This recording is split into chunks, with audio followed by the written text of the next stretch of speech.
In the end, we compromised, or perhaps Rain just sweet-talked us. Sevens bathed while I napped, and Rain promised not to corner her until I was awake. Neither Rain nor I waited in the bathroom, though. We had no desire to invade Seven's privacy. That scrawny, pale body was only a mask over the abyssal truth of 7 shades of sunlight, but to treat her as anything other than a full person would be a slippery slope indeed. So we drained the lukewarm bathwater, collected my yellow robe from the counter, and left Sevens to her own business.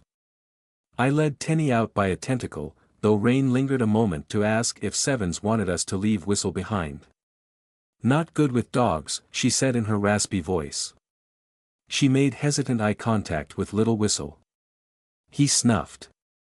"They don't like me." So Rain scooped Whistle up in her arms. But she turned back at the door. "My deepest apologies if this is a stupid question, oh Princessy one." Sevens clacked her teeth with irritation. "Just ask." "It's okay, Sevens," I spoke around the door frame. "Rain means well." "Gurg.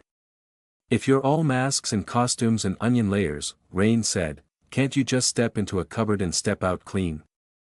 Superman style. If you don't want a bath, why not skip the experience?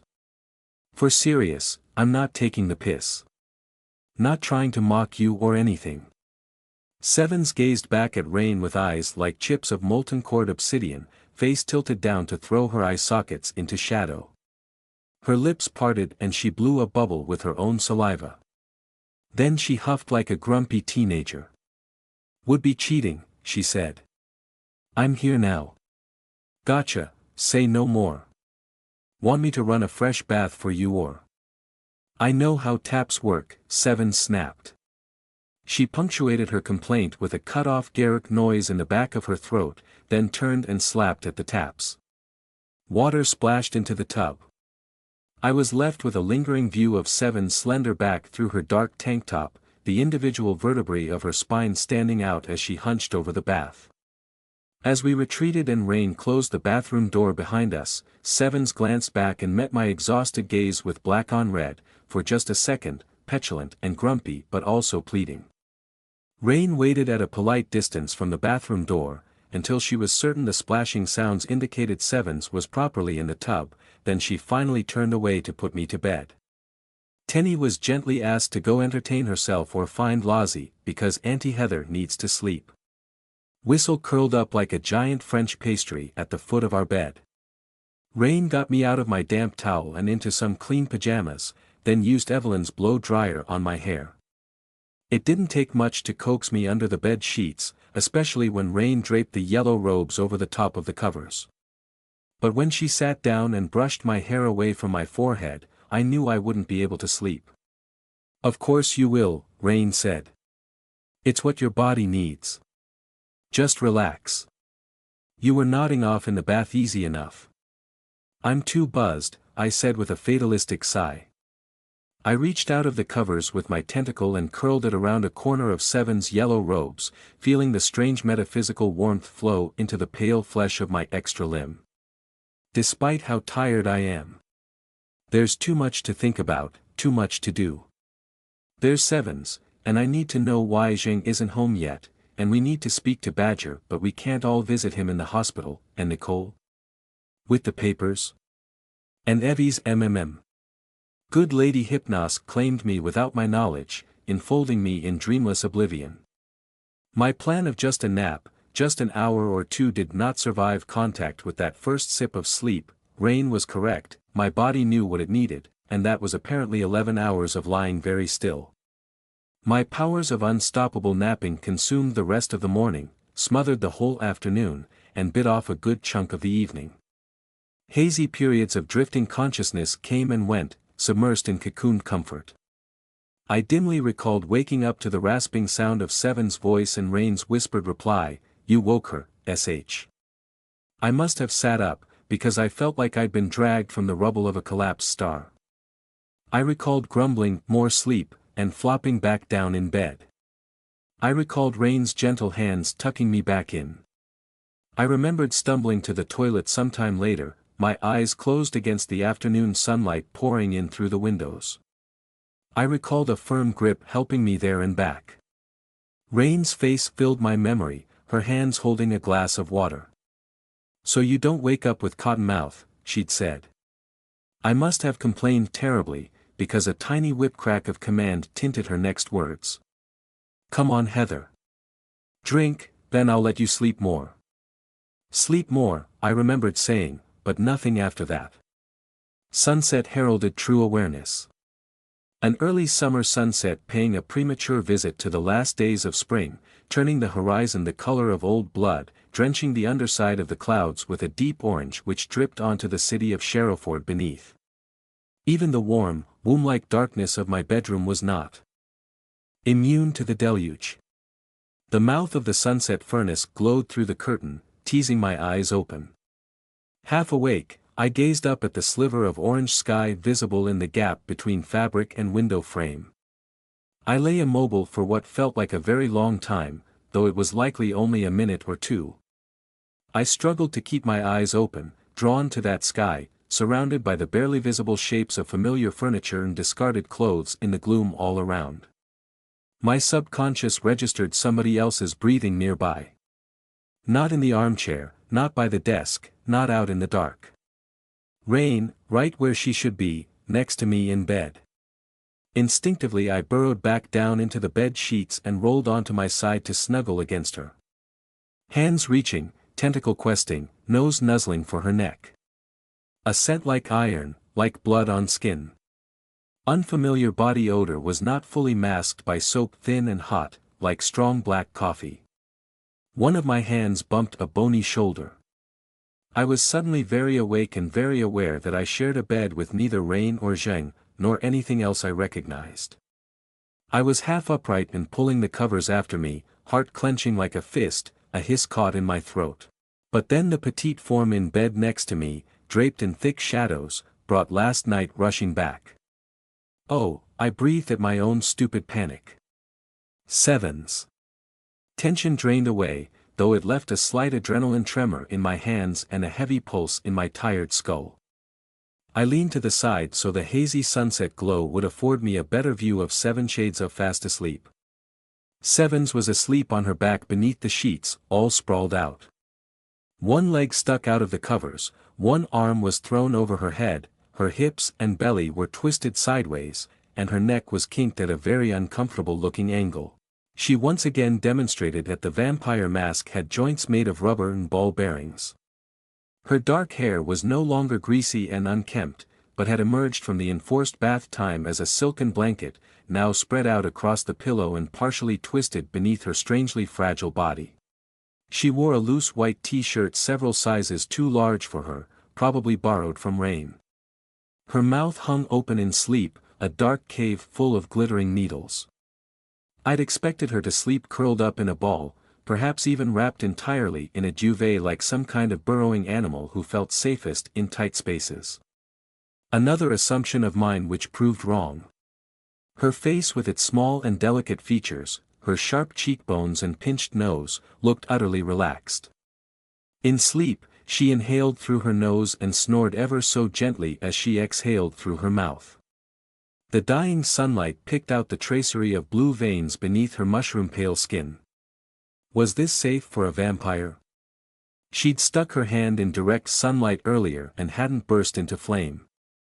She didn't start to smoke and hiss as I watched her sleep, so I put the notion from my mind. Then I noticed the position of her other hand, close to me. Her fingers were long and grasping, and wrapped tight in the fabric of the yellow robe she'd gifted to me. Oh, I breathed, my smile turning painful. The robe seemed to catch and store the sunset which fell upon the fabric, turning the color of molten honey. I looked from the robe to Sevens. She was about my size, though scrawnier and smaller, but not by much. When awake, her eyes were like saucers, all black and red, absolutely not human. But if we were both plunged into darkness and if she refrained from making noises like a cave lizard, then at a casual glance we might appear quite similar. Am I treating you as a surrogate too? I whispered, then shook my head. No. No, I'm attracted to you. That's not a Maisie thing. That's a you thing. Seven snorted in her sleep and I feared I'd woken her with something deeply embarrassing to both of us, but then she stirred and settled back into the soft breathing of deeper slumber. I sighed and finished sitting up, careful not to drag the sheets off her. Nobody else was in the room, neither Rain nor Whistle. A seed of worry tried to germinate in the back of my mind, but I reminded myself that it was evening, I'd been sleeping all day. I could hardly expect Rain to be there right away. No emergency seemed apparent. The house was quiet but not silent. A gentle murmur of voices floated up from the ground floor, barely audible through the solid construction of number 12, Barnslow Drive. I could hear somebody moving around a few rooms away, perhaps in Evelyn's study, and the muffled sounds of a television talking to itself through the walls. When I turned to the bedside table for the time, 9:15, my clock announced I found a note. Folded so it stood up like a pyramid, the note was placed with one corner tucked beneath my mobile phone, so I couldn't possibly miss it or knock it to the floor. A spike of worry needled at my heart. My tentacle snatched up the note and conveyed it to my quivering hands. I almost hissed in frustration at the delay of unfolding the thing. Why is this practically origami? What's so important that? Pencil writing blossomed as I wrestled the note open. If you wake up and need me, I'm downstairs. But keep sleeping if you need to. We saved you some dinner too, if you're hungry. Oh, I breathed. Rain, don't scare me like that. There was more. Remember you haven't asked permission yet, so no shagging the vampire. But you can cuddle and kiss if you want, you get that for free. Love you, Rain. I folded the note into quarters and briefly considered eating it to destroy the evidence. Surely I could exert numismatic biology to fully digest paper without the risk of stomach problems. But then I shoved it away under the detritus on my bedside table. Deep orange sunset glow hid my blush. You can't be serious, Rain, I whispered into the gloom. I never said I wanted to. I pulled my knees up beneath the covers and buried my face in them. I do want to kiss her, I said in a shuddering breath. I do. Oh, Heather, stop. I didn't love Sevens, not yet. It would be unfair to toy with her emotions by expressing physical affection when I still didn't know where this was going. But we'd already come so close. My single tentacle was already drifting through the air toward one of her wrists, driven by a strange and unfamiliar desire to hold her there, hold her wrist down. I stopped the unconscious reaction and turned my head to gaze upon Sevens again, just as an experiment. She was looking back up at me. I froze, but Sevens' eyes were open only a crack, two slits of deeper black with sparks of red at their cores, like gemstones from the heart of a volcano. She didn't seem to have heard, held on the razor's edge between sleep and consciousness. But of course she'd heard, hadn't she? She wasn't actually this in front of me, was she? Her awareness extended beyond that, into the abyssal.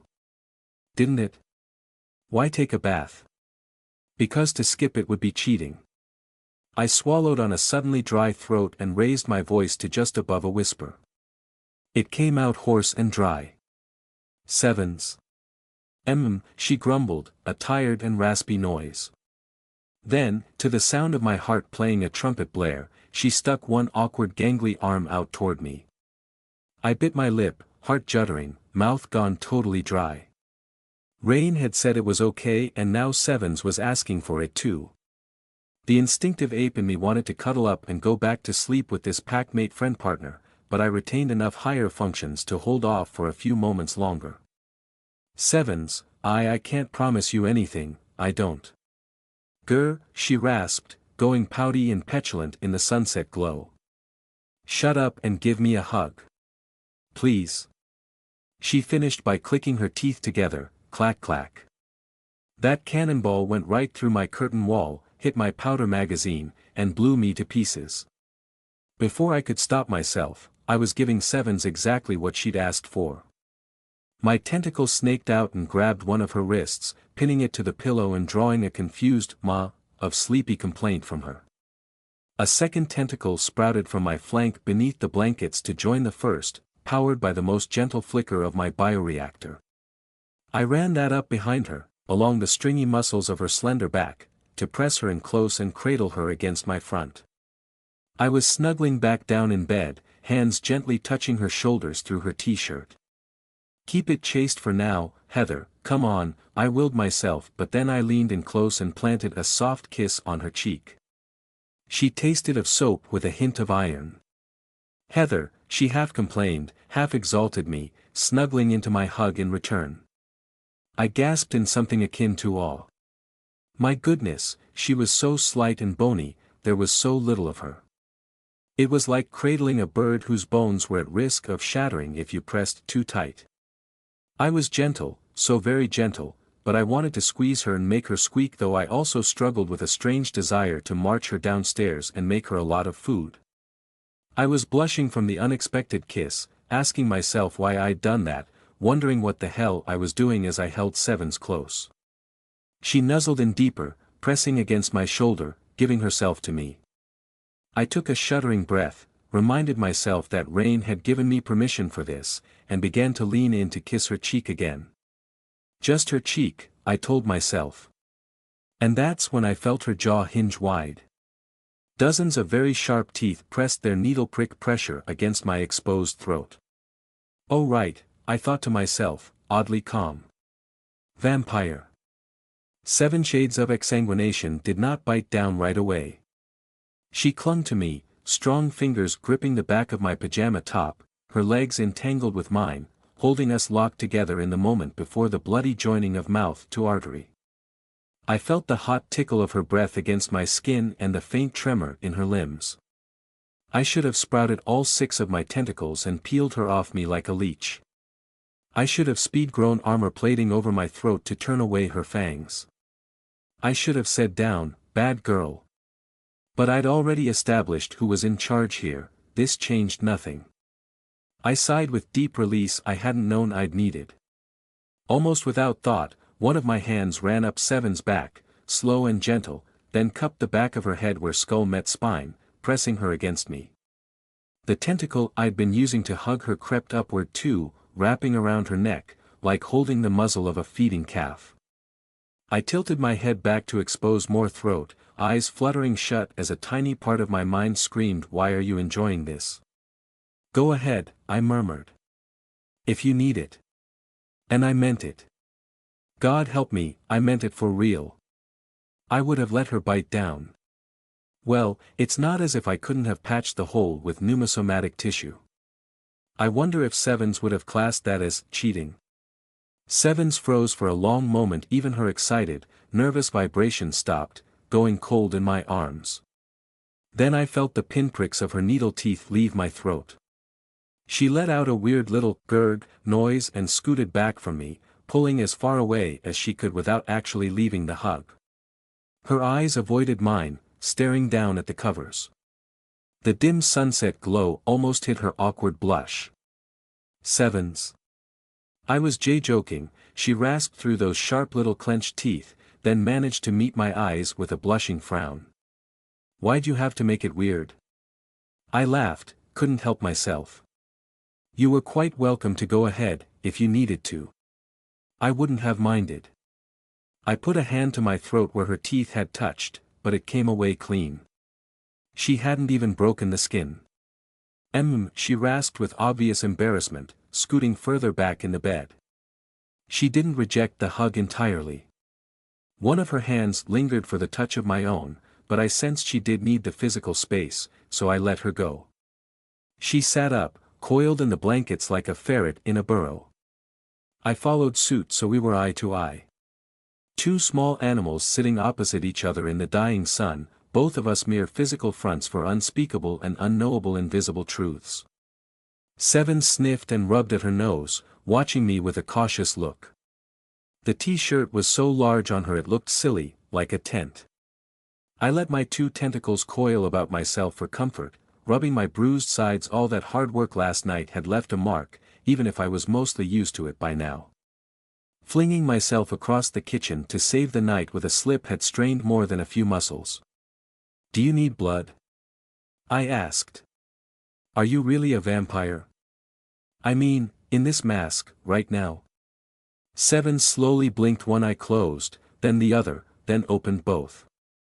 It's what this mask believed. She drank blood.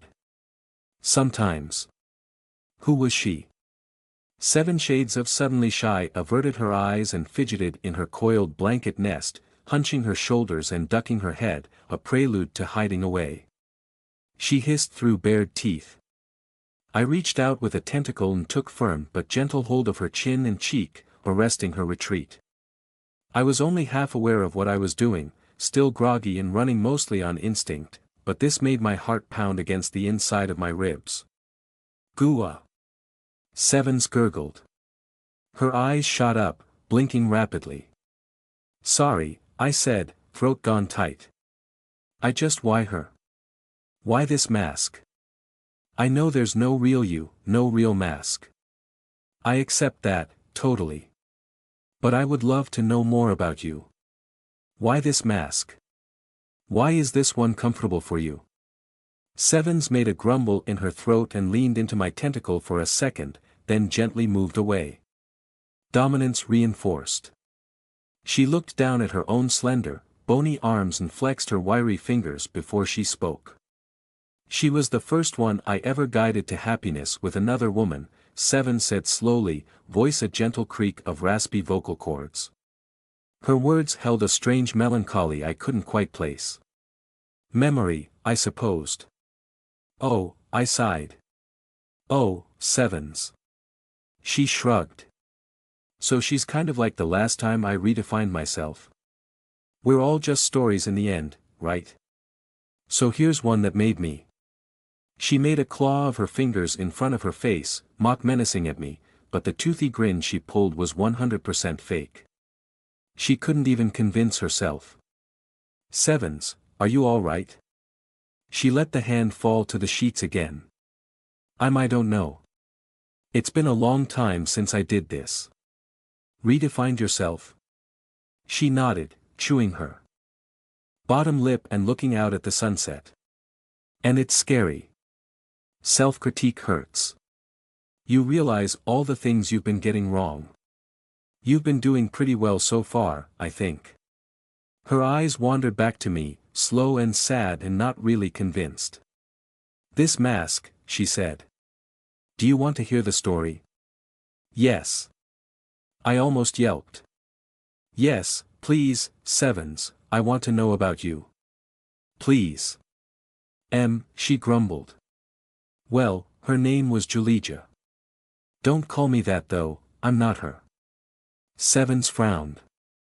I nodded seriously and she carried on.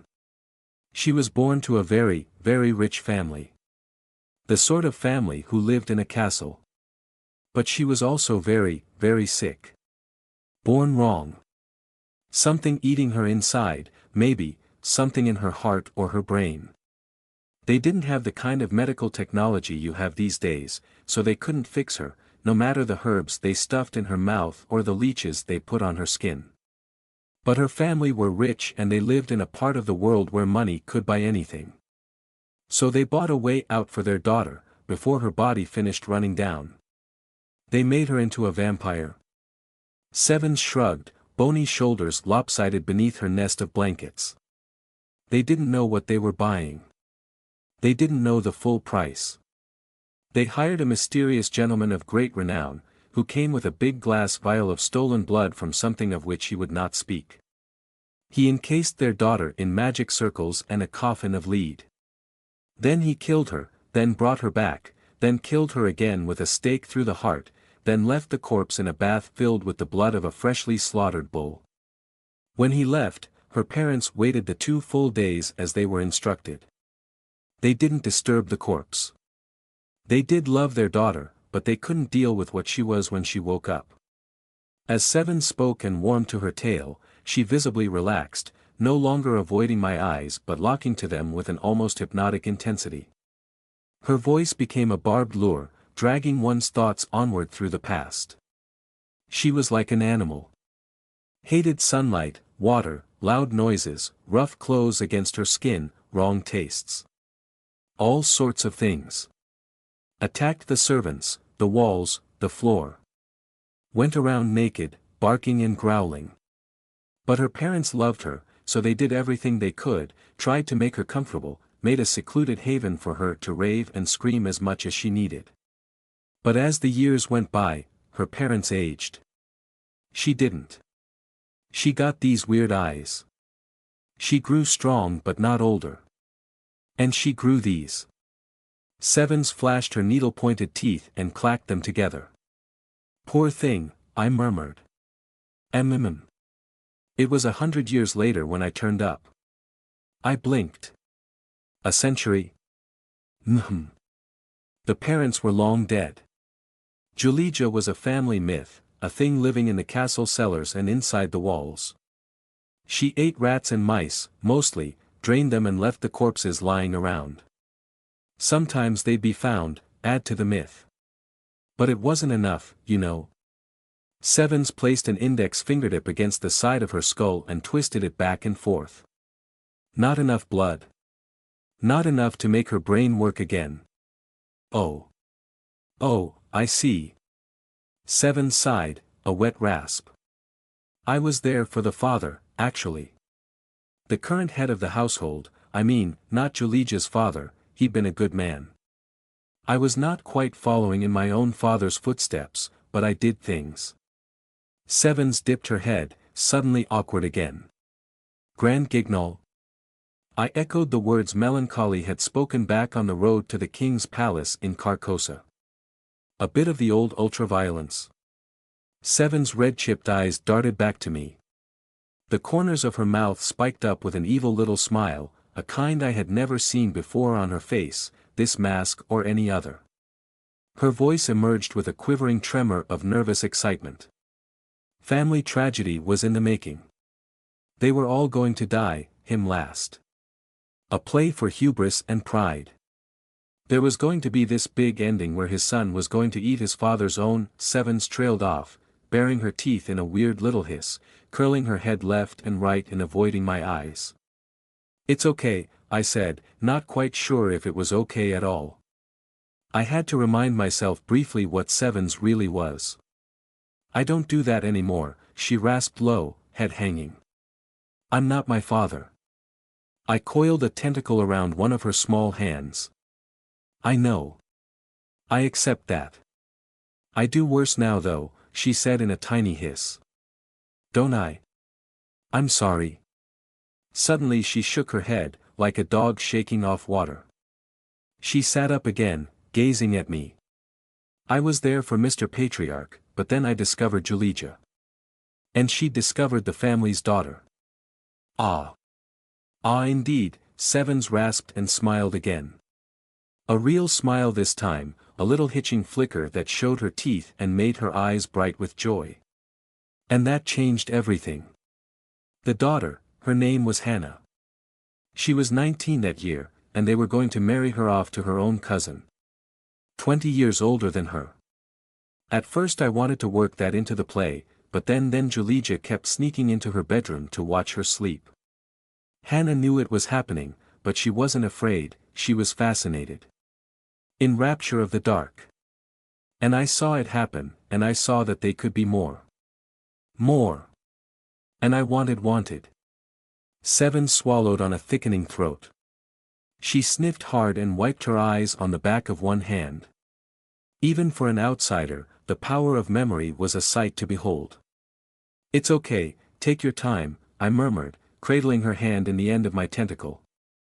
I wanted to lean over and hug her, but I didn't dare risk interruption. I wanted to write them a happy ending, Sevens said. Or at least a glorious one, if they couldn't have happy. Out with a bloody bang. Not just a side note in somebody else's story. Not just the daughter in a play. A protagonist. I nodded, feeling her passion. Absolutely. So I changed the play. I rewrote the script as I went. I nudged them in the right direction. Sevens said that as if it was a terrible thing to do, a mistake, a violation. She gritted her teeth and looked off into the gathering dark as the sunset deepened. The right direction?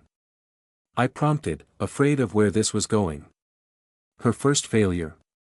But she'd said she'd guided the vampire to happiness. But happiness for how long? At what cost? And what definition of happiness? I shouldn't be, she murmured under her breath, then swallowed hard and visibly pulled herself together. I nudged them together until Hannah offered Julija her wrist one night. It was I'd never cried before. I'd never been interested in that side of human emotions. But I watched Julija drink human blood for the first time, and her mind came back, and they were so in love. And I wanted to make more of that. I nodded along. That's very admirable. 3 months later I had them out of the castle, out from under the family, free. Free forever. Seven smiled at this, but shaking and uncertain. I sighed with relief. That's a good thing, you did a good thing. Sevens, you helped people. Then I put on another play, once they were free. A totally different genre. I had redefined everything I was, everything I could do, where all my limits were, but I had one last bloody pantomime left in me. She broke into a grin, a predator's grin, the beautiful rapture of razor-sharp edges and blood-stained claws. Her voice shook with murderous joy as she raced on. I stayed there for another 2 months, picking off the rest of the family one by one, for all they'd done to their daughter. I wore this mask and I ate them alive. The betrothed, the cousin, I left for last. So none of them would ever go after the girls I'd helped. Well, Sevens, I can't say for sure I would have done any differently, I think. I probably wouldn't have eaten them though. Gwurk. Well, yes. But that was a previous me. The last dregs. And now I'm changing again because I was still wrong, but I don't know where it leads. I leaned forward on the bed and drew 7 shades of unstable self into another hug. Gently, slowly, I wound my arms around her back and a tentacle around her waist. She clung to me in return, burying her face in my shoulder. This time she did bite, but gently, chewing on my collarbone without breaking skin or fabric. Let's make sure it leads somewhere together, I said. Sevens grumbled. We disentangled again and sat back on the bed. Her free hand found a corner of the yellow robes, which were spread out over the top of the covers. What if I'm not worthy of it? I tilted my head. Why wouldn't you be worthy? She shrugged, but I sensed a lie in the gesture. Marriage? I don't know about that, I said, trying to stay honest. You heard what Rain said, too. She rasped, but this time it was faintly amused, coupled with a grumpy twist of her lips. She has first dibs on you. Figures. I laughed softly. That's Rain for you. Sevens hissed through her teeth. I didn't mean to propose in the first place. Do I have to go over it all again? It's okay if we don't, I won't be hurt, I just want you know. The laugh bubbled past my lips.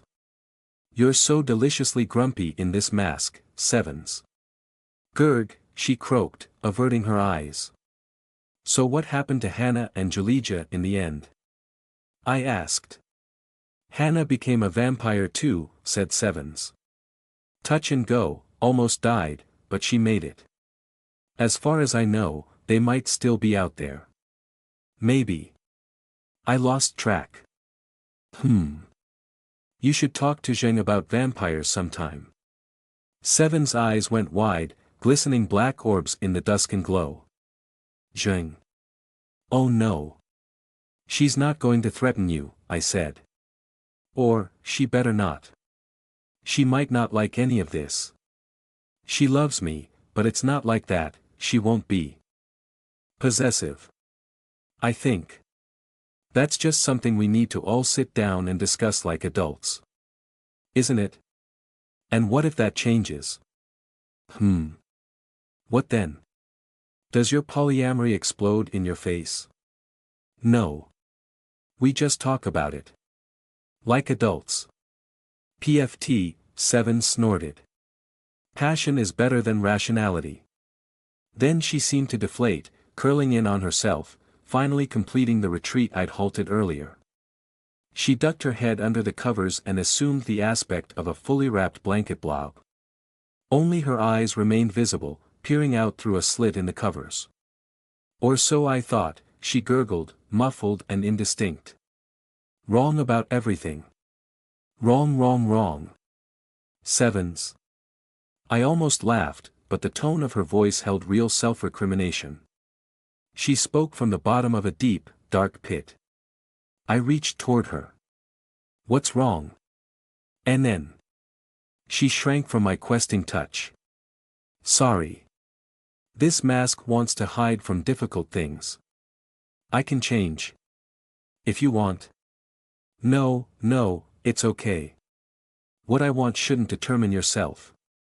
I sighed and sat back, frowning as I tried to figure out what I was dealing with here. Sevens, why do you love me? She answered without hesitation. Because you're breaking all the rules. The rules? You're facing down an alien god thing to get back somebody you love. And you'll probably die trying. But you're gonna do it anyway. Die. My chest tightened. Hadn't Sevens told me that I had all the tools to achieve victory against the eye? She'd been cryptic and obtuse, certainly, but not fatalistic, not like this. I hadn't fully believed her advice that somehow lesbian romance was the key to victory or believed she knew what she was talking about, but she'd seemed so certain, unwavering, concrete in her judgment. From that to this left me shocked. I mean, I know my chances aren't great, but... Sevens exploded from her blanket ball in a flurry of whirling limbs and gnashing teeth, casting off the sheets and bouncing up to her feet on the bed. She stepped back and fell off the side of the mattress, crashing to the floor in a heap of limbs, then scrambled upright back into the sunset glow like a true vampire bursting from a coffin of shadows. And then 7 shades of shaky bloodsucker was gone. In her place stood the princess mask. Chin high, eyes calm and cold and bright in the orange dusk, hands clasped behind her back. Her straight-cut blonde hair was a disheveled mess from sleep, sticking up in the rear and tangled at one side, but her dignity somehow transformed this into a badge of honor. Except, she was still wearing Rain's oversized white t-shirt. And nothing else. My eyes felt like they were going to pop out of my skull. I put a hand to my gaping mouth. The princess mask had looked so smart and sharp in her yellow skirt and crisp blouse with her subtle curves standing out, but this was on another level entirely. The t-shirt hung down, a size too large, terminating around the flare of her hips. Somehow being reduced to only a t-shirt made her seem sharper, more disciplined, hard and unyielding. Her next words were a bucket of ice cubes poured over my head. I do not wish to discuss or consider the prospect of your death, she said, soft and precise. I love you, and I will work to avoid this outcome, but I am emotionally exhausted and flagellating myself for my litany of mistakes. Sevens, you didn't have to, I stammered, but she rode right on over me. So, right now, Heather, her voice grew husky, stop. She took 2 precise steps toward the bed, then mounted the mattress on all fours, crawling toward me, t-shirt hanging down, eyes locked with me. I felt myself backing away, stammering, trying to squeeze out a word or two. Sevens, I hic. She reached me, expressionless ice-cold face filling my vision. I do not wish to expound upon your many qualities, your death-defying willpower, your leadership and your fortitude, your overflowing love for those you consider yours. I only wish to share in it. Sevens, you're very close, you. The yellow princess transfixed me with a look, then leaned in to plant 2 quick kisses on me on my cheek and my brow. Like how Rain so often did. Brief and warm. I was frozen to the spot. Stop, she purred. I am exhausted, though I do not show it as you do. Oh, of course, but... She finally leaned back from me, kneeling on the bed sheets. We can discuss death little or otherwise some other time. I scowled at her through my incandescent blush, struggling to catch my breath. Don't you start going all Rain on me, Sevens. She used sex to distract from emotional issues all the time. Don't do that. I don't want to go through the same thing all over again. I'm not distracting from the issue, said the daughter of the Yellow Court. I am being honest. I am emotionally exhausted and processing the faults of my most recent self-redefinition. Allow me space, even if I am wearing the face of a teeny-tiny babby goblin who makes noises like a drainpipe. Sevens managed to say those words with a completely straight face. All right, I replied, clearing my throat. I understand, I think. Or if I don't, then at least I can give you what you need. I hope. The Yellow Princess nodded once with cold yet attentive grace, a bow of her head and a closing of her eyes, and then she was replaced with 7 shades of shivering goblin once again. "Br," she rasped, blinking those black-red eyes. "Can we go get some food? I'm hungry." "Me too." I smiled for her, took her clammy little hand in mine, and we climbed off the bed together. For a moment we just stood in the cool darkness of my bedroom, side-lit by the dying sun, looking into each other's eyes as we held hands. I don't love her, I reminded myself. But I think I could do, if I wanted to. I looked Sevens up and down with a sigh, trying to clear my mind. Maybe you should wear more than just a t-shirt. Aren't you cold? She shook her head. Got pants on. You have. Rains too, I suppose. I blinked, then held up a hand. Wait, no. No need to show me. Sevens pulled a toothy grin, hissing a little ha-ha laugh through her teeth. What about the robes? I looked back to where the thick yellow robes lay on the bed, still spread out across the covers. I reached over and dragged them toward us, lifting the fabric to my nose on a whim, to take a deep sniff. Sunlight and gold, honey and butter, all faint suggestions in the vault of memory. It's done its job, Sevens rasped. Just a symbol now. Symbols are important. Isn't this a part of you? Do you need me to wear it? I will. It did protect me. You protected me. Needs to be more convenient. I can do that. But let me think. Do you need me to wear it now, though? I repeated. Sevens pouted and shook her head. No. Need you to keep it safe.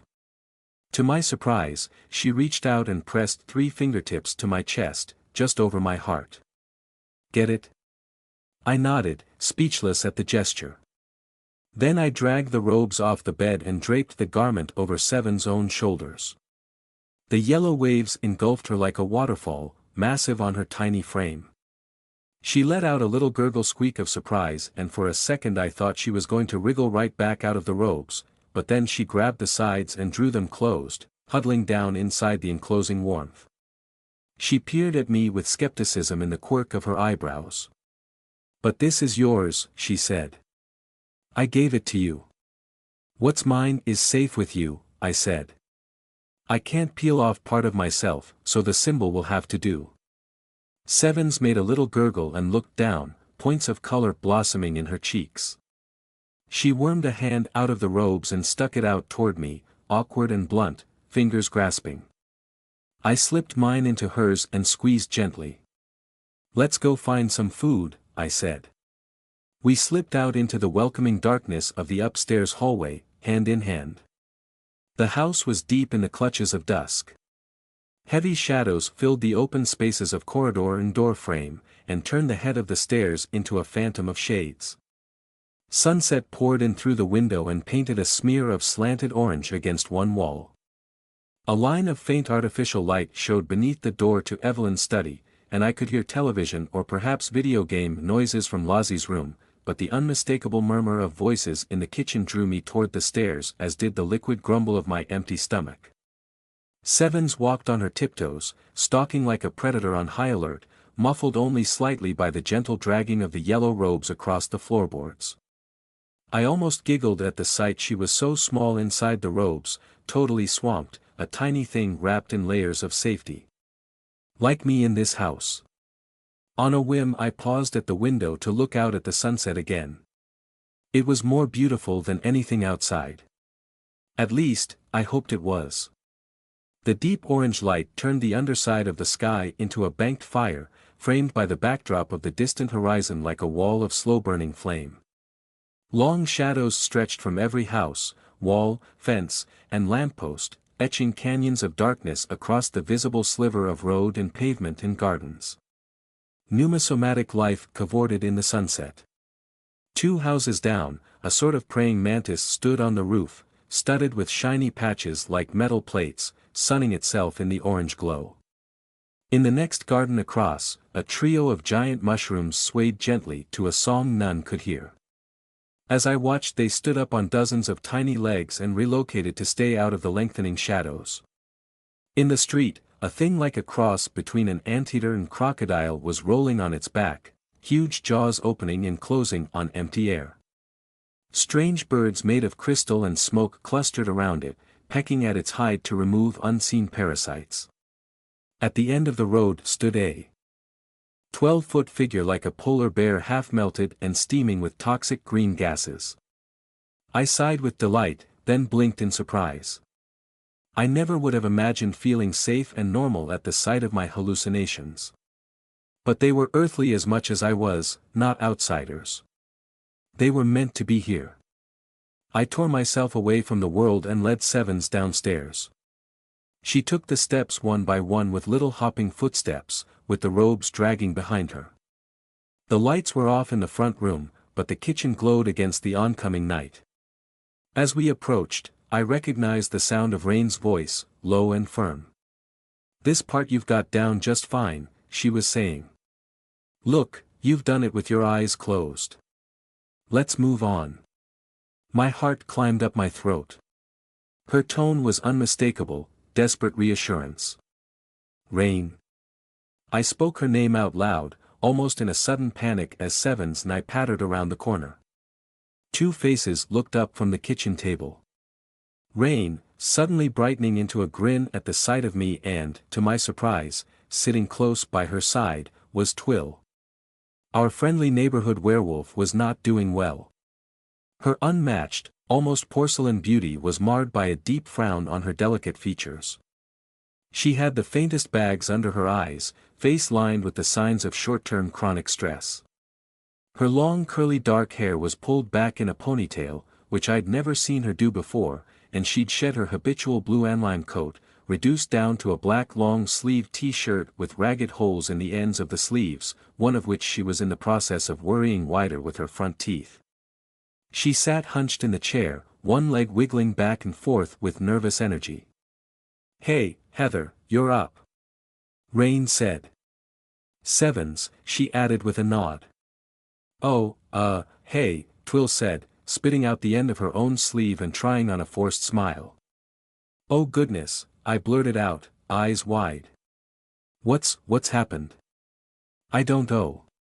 A pair of textbooks lay open on the table, showing complicated biological diagrams surrounded by dizzying notes and information boxes. The books were flanked by well-organized sheaves of notes, complete with color-coded tabs inserted for easy browsing. A large format notebook sat in front of Twill and a chewed pencil bounced between 2 of her fingers with nervous impatience. "Oh," I repeated. "Exams." "Right. Revision crisis," Rain said with a wink and a cluck of her tongue. "It's not a bloody crisis, okay?" Twill said with a sidelong glance at Rain. "I just need somebody to bounce off." "Hey Heather." She did a little upward tilting nod for me. "Sorry for monopolizing your girlfriend. It's just she's good at this, you know." No, I said, shaking my head, heart rate still dialing down. "It's fine. Best of luck, really. You deserve it." "When's the, final exams?" "2 days from now," Twill said too quickly, then swallowed and tired to smile again. "Thanks." Rain raised her eyebrows at me. "Twill's gonna be just fine. She's freaking out over nothing, she doesn't even need me, she knows this stuff inside out and backwards. I'm just doing moral support, really. You sleep well, Heather?" Hungry? Fine. I'm fine. Twill. Twill was staring past me with all the intensity of a pointer dog, at the shivering, yellow-clad blob who was peering over my shoulder with eyes the color of a bonfire in the dark. Sevens let out a low gurg at the attention. Her hand had gone extra clammy in mine. Yeah. Twill cleared her throat and managed to look at me instead. Heard you had kind of an adventure. That is putting it lightly, I sighed. Is that? Twill asked Rain as she thumbed at me and Sevens. Rain nodded. She is 7 shades of sunlight, I said a little too hard. And yes, I had an adventure and brought back a girl who is actually an outsider godling. Which sounds absurd, I know. I sighed. But then my life is just one long litany of absurd happenings, I've sort of gotten used to it. Twill cleared her throat awkwardly. Saws. Didn't mean like anything by that. Sevens, Twill. Twill, Sevens, I said. But you've already met, technically. Yeah, cool, Twill said, and did not sound cool at all. Sevens just gurgled. Heather, how you holding up? Rain asked, rising from her seat and rolling her shoulders to work out the kinks. She nodded at the fridge. You want some food? We made vegetable curry, saved some for you. We? Twill asked. Okay, pre-made vegetable curry. I helped. Twill said, voice rising by 2 octaves. You chopped some carrots. Rain laughed and spread her hands in mock defeat. I would, love some food actually, I said, but then nodded at the table. Am I going to be interrupting? I don't want to distract. Twill grinned and leaned back in her chair, finally relaxing by an inch. 'S not a problem. Sire House, after all. Yeah, come on, Rain said, going for the fridge. Sit down and have some food.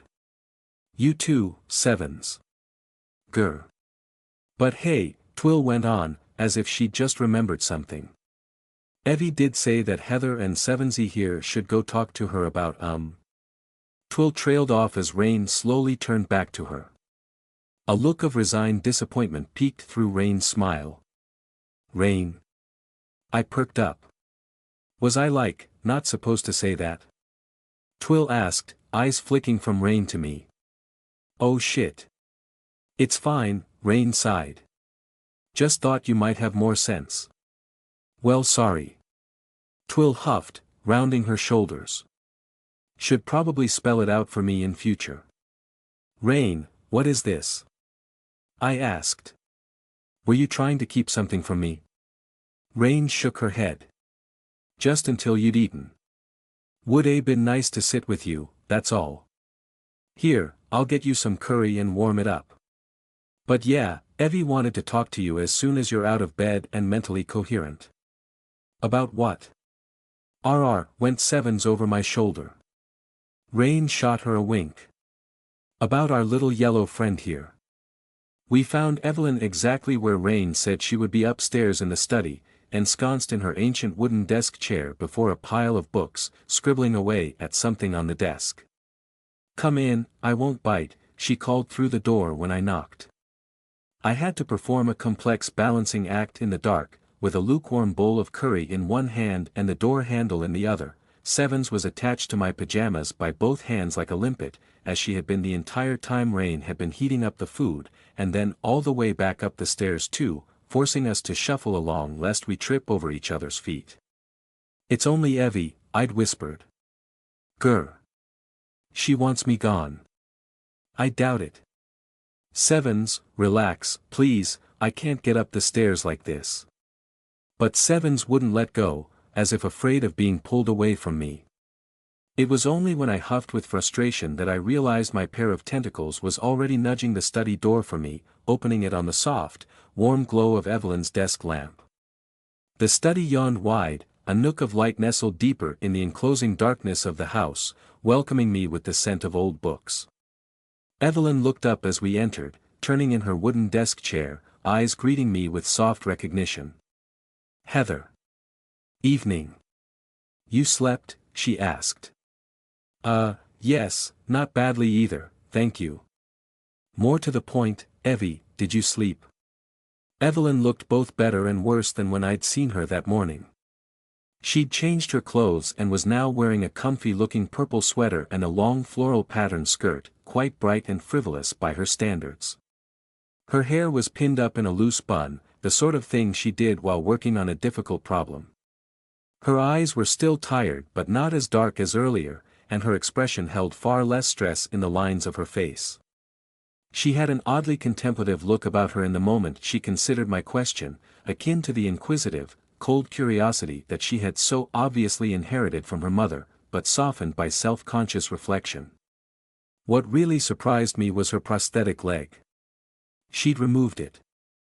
The short tower of matte black carbon fiber stood by the corner of the desk, easily within her reach, the knee locked in place. The outline of her stump was clearly visible beneath her skirt. A couple of large spiral-bound notebooks sat on the desk behind her, along with an old book open down the middle. Not a magical tome, just regular print on paper old enough to start turning brown. Her bone wand lay across her lap, the densely scrimshawed symbols enough to make my eyes water if I looked too closely. The smell of old books filled the air, a familiar and enticing comfort, but I didn't get to spend much time up here in the study, at least not with other people. I came in here often enough to browse Evelyn's collection of regular, normal, ordinary books, stacked to the ceiling in their cases which lined the walls, but there was only one decent chair and step stool. It wasn't really set up for relaxation. The room faced the wrong direction to catch the sunset this late, so the gloaming of Sherrowford was visible through the small window only as a blank darkness. Evie. I prompted when that contemplative look didn't leave her face. She drew in a deep breath and let out a sigh. Yes. Thank you. Yes, I slept, some. I think Preem would have tied me to the bed if I hadn't at least tried. Sevens laughed at my shoulder, snorting with nerves. Are you all right? I asked. You look, thoughtful. I'm not even working, really, Evelyn went on with a sigh, waving at the notebooks on the desk. Just reading for university. Classics does require some work, occasionally, even for somebody fully fluent. Have to do a spot of history here and there. Though all I've learnt in 2 years is that the entire Roman Senate should have been shot. Ha! She gave a humorless laugh, then frowned at us. Do you want to sit down? Don't stand there with that food. Evie, I sighed too. What is this about? Her frown deepened. What is what about? Oh, for Rain and Twill told you to come up here. Yes. And at that, she looked very pointedly at 7 shades of sunlight. Well, I said, spooning a mouthful of vegetable curry toward my mouth with slow resign. I'm here now. We're here now. Evelyn huffed and drew her hand over her face. All right. All right, I'll get this over with, I suppose. I've been thinking. All afternoon. About you. She nodded at Sevens. Me, Sevens rasped. Evelyn tilted her head up and turned her chair so she was facing us straight on. She put both hands on her bone wand. Evie dash, I started, heart climbing into my mouth as I swallowed in a hurry. Lukewarm vegetable mush squeezed down my throat. Both of my tentacles instinctively moved to shield Sevens. Sakai, Sevens grunted. I have a question, Evelyn said, strangely formal. Make that 2 questions. More, depending. Get on with it, Sevens rasped. Sevens seemed to shrink, gaze falling to the floor, shoulders hunching inside the yellow robes. I grabbed her hand with one of my tentacles but she wriggled free. Evie, I protested. She's not like that. I told you, she left the stage, or joined us on it. I glanced at Sevens, but she looked wretched all of a sudden, grimacing in sorrow down at her own feet. It's an honest question, Evelyn said. If she says no, that she won't do any of that, then fine. Fine. I boggled at Evelyn. That's not like you. Evelyn shrugged. As I said, I wouldn't be able to do anything about it anyway. Evelyn picked up the bone wand and pointed it at Sevens. She is an outside context problem, huh? She barked at her little joke. An outside context problem pun very much intended for my skills, what magic I know. If she wants to ruin us for the sake of drama, I doubt there's much I could do. Evelyn frowned. Though you could probably intervene, Heather. Or maybe Lozzie could. Or Twill's dubious God, or... I can't, Sevens rasped through clenched teeth. She enunciated the end of the word so hard it warped into a spatta. We both paused at that. At the frustration in her voice. Can't, or won't? Evelyn asked. Sevens. I tried to duck my head to peer at her face. Are you okay? I didn't want to talk about this, she whined. I can't direct anything. Her voice cracked and broke as she spoke, as she curled up inside the yellow robes. I was wrong. Completely wrong. Don't you get it? She glanced at me for a second, black-red eyes brimming with tears, then flicked her head away to scrub her face on the yellow robes. Without warning, she suddenly collapsed.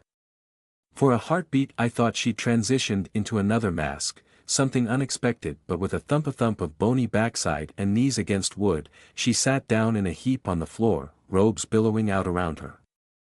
She drew her knees up and stuck her face into them. Sevens. I crouched down next to her, totally off balance. Are you crying? I shouldn't be prodding people to do things, she sobbed into her knees. That's not love. 7 Shades of Sad Ansari sobbed into her knees for perhaps 5 or 6 minutes, which felt like a subjective eternity. Time becomes stretched whenever a close companion crosses the emotional event horizon from beyond which no communication can return. Each second suggests you should speak a pointless platitude, ask a question unanswered, or at least make gentle mouth sounds, all of it seemingly useless to the wanderer in inner darkness. It's very awkward to comfort somebody who can't tell you why they're crying. But try you must. Even I could do that much. Sevens wouldn't respond to her name or to my hand rubbing her shaking back through the yellow robes, but I kept going anyway. Her sobbing was broken by throaty gurgles and little hiccups, ugly and difficult. Her dark hair hung in a lank sheet over her knees. I crouched on the floor of Evelyn's study, placed my rapidly cooling bowl of vegetable curry to one side, and wrapped a tentacle around her shoulders to let her know I was with her. It's okay, Sevens. It's okay, I said as she shook and sobbed. Just let it all out. That's it. There you go. I tried to sound like rain, confident and reassuring, bright and certain. I don't think I pulled that off, despite building some practical experience, I would never learn the knack. Seven's tears brought a sympathetic twinge to my own eyes. Evelyn opened her mouth several times but never got past her own hesitation. Eventually she cleared her throat and averted her eyes. She rubbed at the stump of her thigh through her skirt, staring at the night beyond the window, the rows of books in the shelves, or down at her own truncated leg anywhere but at Sevens. She glanced at me only once, then looked away again with a frown of mingled irritation and guilt. 5 or 6 minutes finally dribbled away and took Seven's tears with them, her sobs trailing off into sniffling and wheezy breathing, face still buried in her own knees. It's okay, you just rest there, just relax, I said, trying to conceal my relief as I stroked the back of Seven's head. I didn't do a very good job of that, couldn't keep the tremor out of my voice. My mind was whirling with the import of Seven's distraught words. She'd deflected me when we'd been alone together in my bedroom, but Evelyn's direct question had rammed a lance straight through her heart. I shouldn't be prodding people to do things, she'd said. That's not love. And I couldn't say I disagreed. I had not forgotten her brutally didactic performance, staged for my sole benefit with the bodies of my fellow literature students, even if that sadistic play had been revealed as an illusion and nobody had been hurt for real. I remembered her mockery of Rain in the medieval metaphysics room, and her smugly knowing attitude toward my goals and my fears. I recalled with faint distaste the way she'd been watching, listening, observing in Rain's hospital room, and in my bedroom too, trying to show me the way to bring Rain and Jing together without losing everything.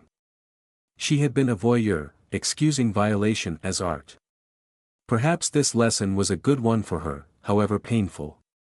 But then again, I can't direct anything. She couldn't direct anymore. She'd been wrong, yes, about the nature of love, about treating people as actors on the stage for her grand romantic dramas. But by her own account, she'd done good things in the past. What about Julija and Hannah? Would they have found each other or escaped without Seven's meddling? Would I have stabilized the strange relationship I now had with Rain and Jing? But more importantly, what did this change mean for a being like 7 shades of sunlight? A barb of guilt twisted and snagged in my chest as I reminded myself that I'd done this thing to her. True, I hadn't forced her to save me from the lip of the abyss that one time, nor had I dragged her into Lozzie's dream where we'd confronted the eye, but both times she had stepped onto the stage in order to save my life. She had begun the process of redefinition, for me. Had I broken her? As Seven sniffed and snuffled and I wrestled with guilt, a soft knock came knocking at the study door. Evelyn's head snapped up at the prospect of salvation, but she caught herself and glanced at me. I shrugged and pulled a resigned smile. Not as if things could get worse. "Come in," I called softly. The door opened and the darkness of the upstairs hallway disgorged a sweeping figure of black and white perfection Preem, still dressed in her near-immaculate maid outfit, though interestingly without any shoes on. Her feet were bare except for the thick white tights she wore, padding across the floorboards with only a whisper of cloth against wood. Her hair was pinned up in a loose bun, exactly the same way Evelyn's currently was. A sympathetic gesture, perhaps. Whistle trotted in at her heels, rotund and curious, claws clicking against the floor. Preem marched 3 paces into the room, then stopped, black skirt and soft underskirt swaying, with her hands clasped before her. Blank white eyes stared at Evelyn, then Preem turned her whole head to stare at me, then at Seven's, then back at Evelyn. I heard weeping, she intoned, voice like a silver bell in a snowstorm. "Yes," Evelyn sighed, gesturing at the air. "Yes, you did. I'm fine. I'm absolutely fine." Preem turned her head again to stare at Evelyn's detached prosthetic leg, then back at Evelyn. Evelyn cleared her throat, embarrassed. "Not now. I'm fine sitting here, please. I'm not the one struggling right now." "Quite," I said, still rubbing Seven's back, smiling awkwardly as Preem returned her attention to us. "Cold," Preem intoned. "I'm sorry. Food. Going cold." "Oh, yes, I eyed my abandoned bowl of vegetable curry. Hunger is a bit of a distant concern right now. Sorry." Whistle, however, showed no such indecision. The corgi trotted over to us on his stubby little legs and sniffed at the edge of Seven's yellow robes where they were pooled on the floor. Then stepped onto the robes, turned in a circle, and sat down. Sevens tilted her head to the side without lifting it from her knees, just enough to show Whistle a sliver of those eyes of molten darkness from beneath her hair. As imperious as a young prince, Whistle went snuff, and closed his eyes like he was sitting in a patch of warm sunlight. Which, I suppose, he kind of was. Sevens wormed one pale, bony arm out from beneath the robes and reached toward Whistle's head, but this dog was not for petting, at least not by vampires. His eyes squinted open and his lips peeled back to show his teeth. A growl rose from his throat. Sevens paused, fingers curling back. "Gurg," Sevens rasped. "No." Preem intoned sharp and sudden. Whistle stopped growling and looked around at Preem in wide-eyed alarm. To be fair, I would have done the same if Preem had taken that tone with me. In fact, it took me a moment to realize my hand had paused on Seven's back. I'd subconsciously obeyed Preem as well. "No growling," Preem informed him. Whistle's little doggy eyes moved from Preem to Seven's hand, then back to Preem, then back to the hand. He settled forward again, pretending nothing was wrong. You may pet him, Preem said. Sevens reached forward again until her long-fingered hand made contact with Whistle's flank. She stroked him several times, carefully and gently, then stroked his head too. His eyes drifted almost shut, kept open only a crack to watch for signs of vampire treachery. You can't be serious, Evelyn muttered. Corgi communication, Preem said. I smiled as Evelyn rolled her eyes. When Sevens lifted her head from her knees, her eyes were red-rimmed to match their cores. Tears had stained her cheeks and soaked into the robe where her face had lain, but at least she was no longer crying. Good dog. Nice dog, she rasped to Whistle as she stroked his head with 2 fingertips. I bet you'd like me better with another mask on, MMM. Poor Whistle, I sighed. He's the most normal thing in this room. And what is that supposed to mean? Evelyn snapped, clearly irritated. I blinked at her in surprise. Well, there's you, Evie. You're a mage. Preem is a demon from the abyss. I quickly added, demon as a technical term, not demon as a judgment. Sorry. You're an angel, Preem, really. Angel, Preem echoed. I cleared my throat before I could continue, faintly embarrassed. Then there's Sevens, an outsider, currently a vampire. And then there's me. God alone knows what I am anymore. We're in a mage's study and none of us are normal, except the dog. Normal dog, Sevens croaked. She clacked her teeth together twice and Whistle's ears swiveled. Look, Evelyn said with a huff, presumably at my nonsense. I'm sorry, but I have to ask this. She gestured at Sevens, though thankfully she left her bone wand in her own lap this time. How much of this is real? A steel band tightened inside my chest.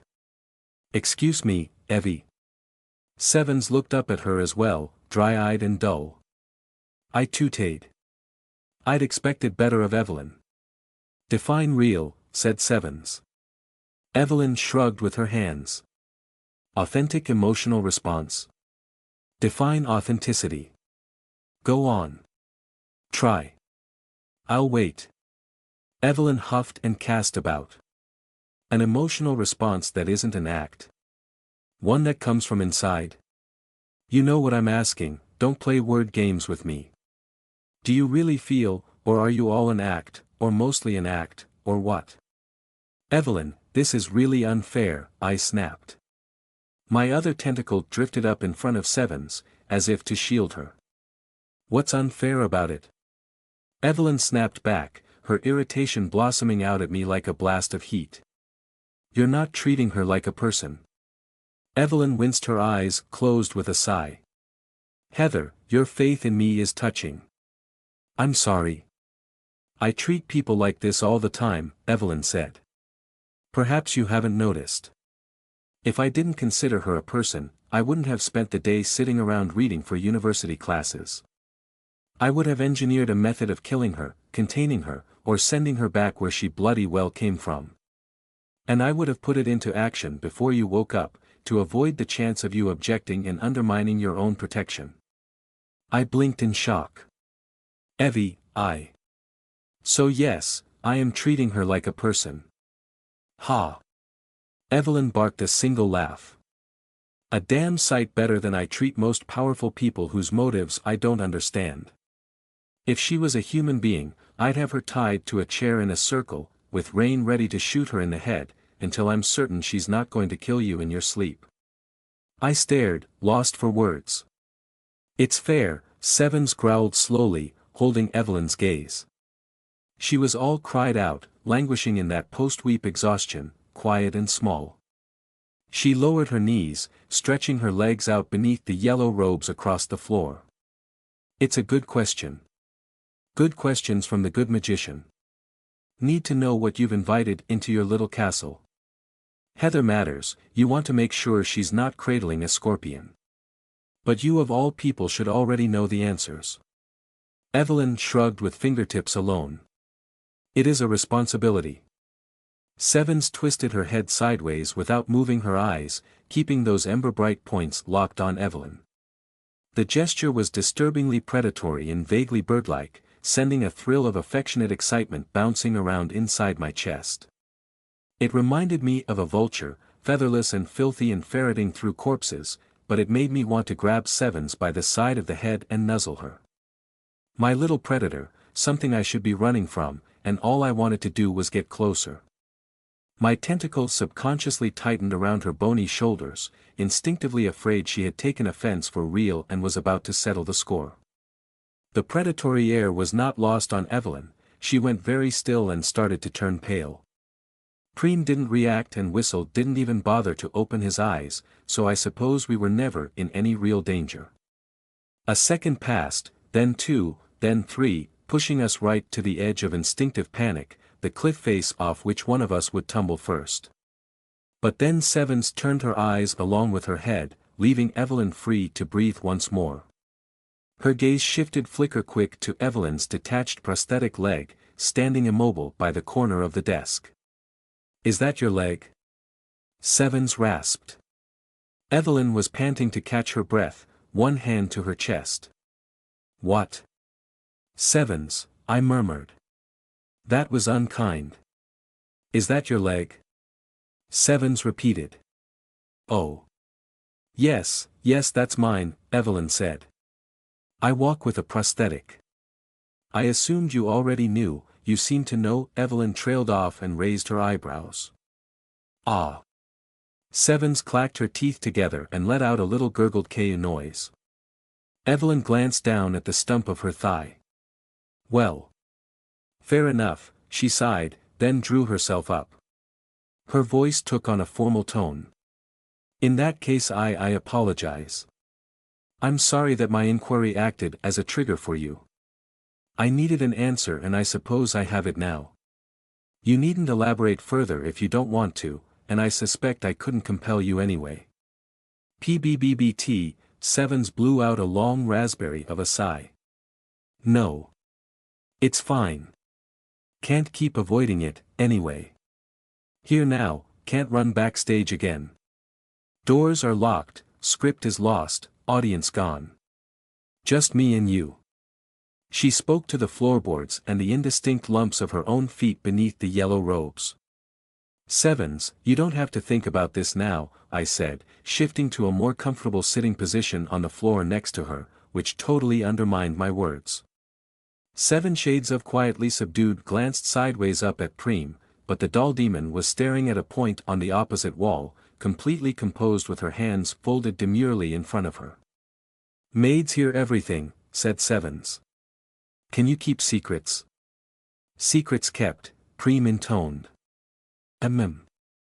Sevens opened her mouth as if to continue, but stopped and sighed a sound like a leaky, rusty, broken radiator on a cold winter morning. She drew her knees up again, wrapping her slender arms around them. She curled up smaller and tighter before the words finally crept out of her mouth, crackling and broken. "You saw me playing with my dolls, Heather," she croaked. "That was you and your friends. Metaphorically speaking." I cast my mind back to when I'd surprised her in Carcosa, playing with her toy dolls in front of Saldi's. "Yes, I did figure that part out." "Dolls?" Evelyn murmured. "That's how I think of you. Thought of you. Not anymore. How I thought of everyone." "I know." I nodded. I blinked at her. "Well, actually no, I was kind of offended sometimes. More than sometimes. And then I fell in love for real. Involved." She grabbed at her own chest, sinking fingertips into flesh. "And everything I'd done before was wrong all of a sudden. Love on the stage is nothing compared to reality. And if I'm in it personally, I'm here, then how can I move people like pieces? I can't direct myself. I can't disrespect you like that." She blinked away faint tears again, but she had nothing left in the tank, so that was all. "And you let me do it to you."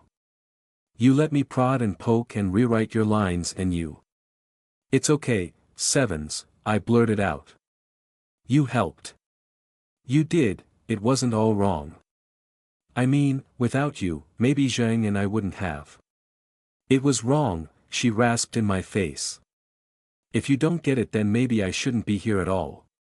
Maybe I don't deserve. Bad girl, Preem said. We both stopped dead, flinching back from each other like a pair of cats who'd been caught about to start a fight. Sevens twisted around with all the rubber-jointed flexibility of a surprised ferret, staring up at Preem with wide black eyes. Whistle looked around too, uncertain if he was being addressed. Evelyn frowned like she was watching a live recording of a terrible soap opera, but couldn't look away.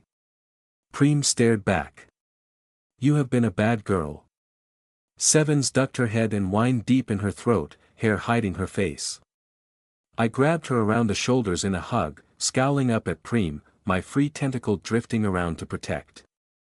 Preem. I said. Don't. She's all ready. You will not run away, Preem carried on. Sevens peered up at her through a curtain of hair, panting, eyes wide. Preem, I warned. You will not run away, Preem repeated. Sevens croaked. You will not run away. You silly goose. I won't run away, Sevens echoed, voice a raspy trickle. You will accept punishment, Preem continued. Then you will be a good girl. Sevens swallowed. Good girl. No more directing. No more. I don't know how. I'm really scared. I want to keep helping people find love, but not like this. I can't do this to Sevens quivered and shook, so I squeezed her tighter, but she stayed focused on Preem. I can't become like them, not really, not fully. I'm always going to be me. I am always me as well, Preem said. It is easy. Slowly, Sevens began to nod. Easy. Punishment, Preem reminded her. Sevens winced. MMNR. What punishment? I asked. Babysitting. Babysitting. Sevens repeated. Tenny. I don't think Tenny is technically a baby anymore, I said, but Preem turned her head to direct a look at me. Technically, I muttered, then I shut up. Sevens nodded slowly, gently peeling herself out of my grip and pushing her hair out of her face. Babysitting. I can do that.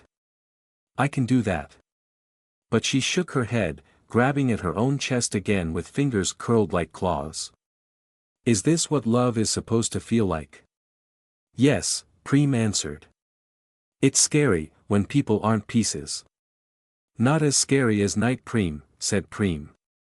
Sevens shot her a grimace, then hissed through her teeth and finally seemed to relax, coming out the other side of something no human being could have guided her through, not even a human who had gone as far as Evelyn or I had. She needed somebody who had come from elsewhere. Evelyn emerged from behind one hand, her cheeks more red than I'd seen in a while, frowning up a storm. Night Preem. Night Preem, said Preem. That's the second time I've heard this, Evelyn said. And I'm still none the wiser. When she puts on the lace glove and the eyeliner and stuff, I explained. And the skirt, Preem said. There's a skirt? I asked. What skirt? Evelyn huffed. Sevens' black and red eyes bounced between us. She looked both confused and surprised, but was clearly enjoying the little show.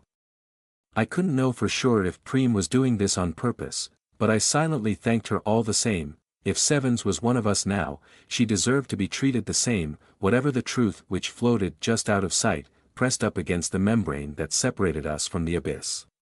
How do you have clothes which I don't know about? Evelyn was demanding. I mean, yes, fine, you're entitled to them, but where the hell did you get a mysterious bloody skirt? Not bloody, Preem replied. Black. With flair. Then show me it. Night Preem only. Sevens, I murmured, below the volume of the unfolding farce. Sevens, I just want you to know that. I was about to forgive her, or at least explain that if she chose to apologize, forgiveness would be hers, for all the transgressions of voyeurism and assumption that she had made. But then she turned to me and her face crumpled again. She managed to catch herself halfway as she choked out the words. "I'm really afraid you're going to die," she told me. It interrupted Evelyn's semi-serious demand to meet Night Preem. Even Whistle tilted his head to watch, catching her tone if not her meaning. Die. I tried to laugh but found a sudden lump in my throat. I couldn't get the denial out. I know. I didn't want to think about this. Sevens made a low gurgle sound of pure anxiety. She gazed at me with such mounting sorrow it tore at my heart. To find you, only to lose you so soon. I don't want to be the one left to keep your memory alive, like melancholy does. You're not going to lose me. I mean How could I lie when I'd said the same thing to Rain? I might not make it through the next few months. I might fail to save Maisie. I might never return from Wonderland. But I know you have to try, Seven said in a tiny voice, as if she'd read my mind. Or you wouldn't be you. Wait, I said, holding up a hand. Sevens, you were so confident before. When you spoke to me in the medieval metaphysics room, when we first met. Don't you remember that? Well, no, third time we met, I suppose, but still. You told me I had all the tools, I just had to figure out how to use them. Sevens gently clacked her needle-sharp teeth together, then started to chew on her lower lip. She wouldn't look directly at me. You told me to accept the abyssal side of myself. A nervous laugh slipped from between my lips. And I have. It's not even a side, it's just me. Homo abyssus is me. It was probably always me, since the eye. Yes. Yes, that's true. And I remember your exact words: grace, friendship, solidarity. These are potential building blocks. Things the eye can never draw on. I recited her words like a mantra, surprised myself with my recall. You told me that, Sevens. You were so certain. Heather, Evelyn said my name through her teeth, a blunt warning. I couldn't even look round at her. A tiny voice in the back of my mind, still rational, asked why I was getting so worked up. I'd rejected Seven's words at the time, hadn't I? Her smug arrogance feeding me riddles. I'd hated it. I'd resented her. So why was my voice growing shrill? I was making it up as I went along, said Sevens, speaking to the floorboards. But it's what Maisie said too. I hiccuped and felt a hole open inside my chest, a void in my heart. Gather my friends. You implied you knew what that meant. I didn't. I don't. Okay. You said you implied that lesbian romance was somehow the key to beating the eye. Which I always thought was absurd, because you are rather biased. Another laugh burbled out of me, maddening in the soft study air. But you told me that. You meant it, you weren't lying. You said. I know. Sevens whined. Love conquers all. Maybe I was wrong. I don't know anymore. I don't know. Well, Evelyn muttered under her breath, that explains a lot. My throat closed up. I realized with growing horror that I wanted to take Sevens by the shoulders and shake her until she recanted. She'd told me that I had a chance, however absurd it had seemed. Deep down some desperate part of me had been clinging to that fragile piece of driftwood. Now it disintegrated under my hands, leaving me alone and helpless once more, treading water in the open ocean. Heather. Evelyn was saying my name, but I was a million miles away. Heather. Oh, for pity's sake. Preem, poke her in the shoulder or something, please. Sevens was downcast and filled with regret, leaning forward on her hands with her sheet of stringy hair hiding her profile. How could such a powerful outsider feel regret and remorse? Because she was in love with me. It didn't matter if love was foreign to her being, she'd learnt it along the way, as we all had to learn to love. And now she was afraid I was going to die in a matter of months. I was afraid too. I was terrified. As Preem said something to Evelyn and Evelyn hissed back in frustration, I realized I couldn't do this to Sevens. I could not demand external validation. I could not expect certainty of Sevens while she was going through her own personal crisis. Faith in myself had to come from elsewhere. I dredged deep, cradling Maisie's name in my heart. "Well, Sevens," I said, voice stronger than I felt, "I think you were right."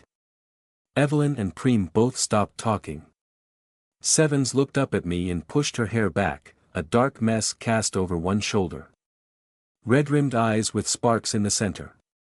She stared in awe at whatever was going on with my face, which was a mystery to me, because I felt awful. Faith in oneself.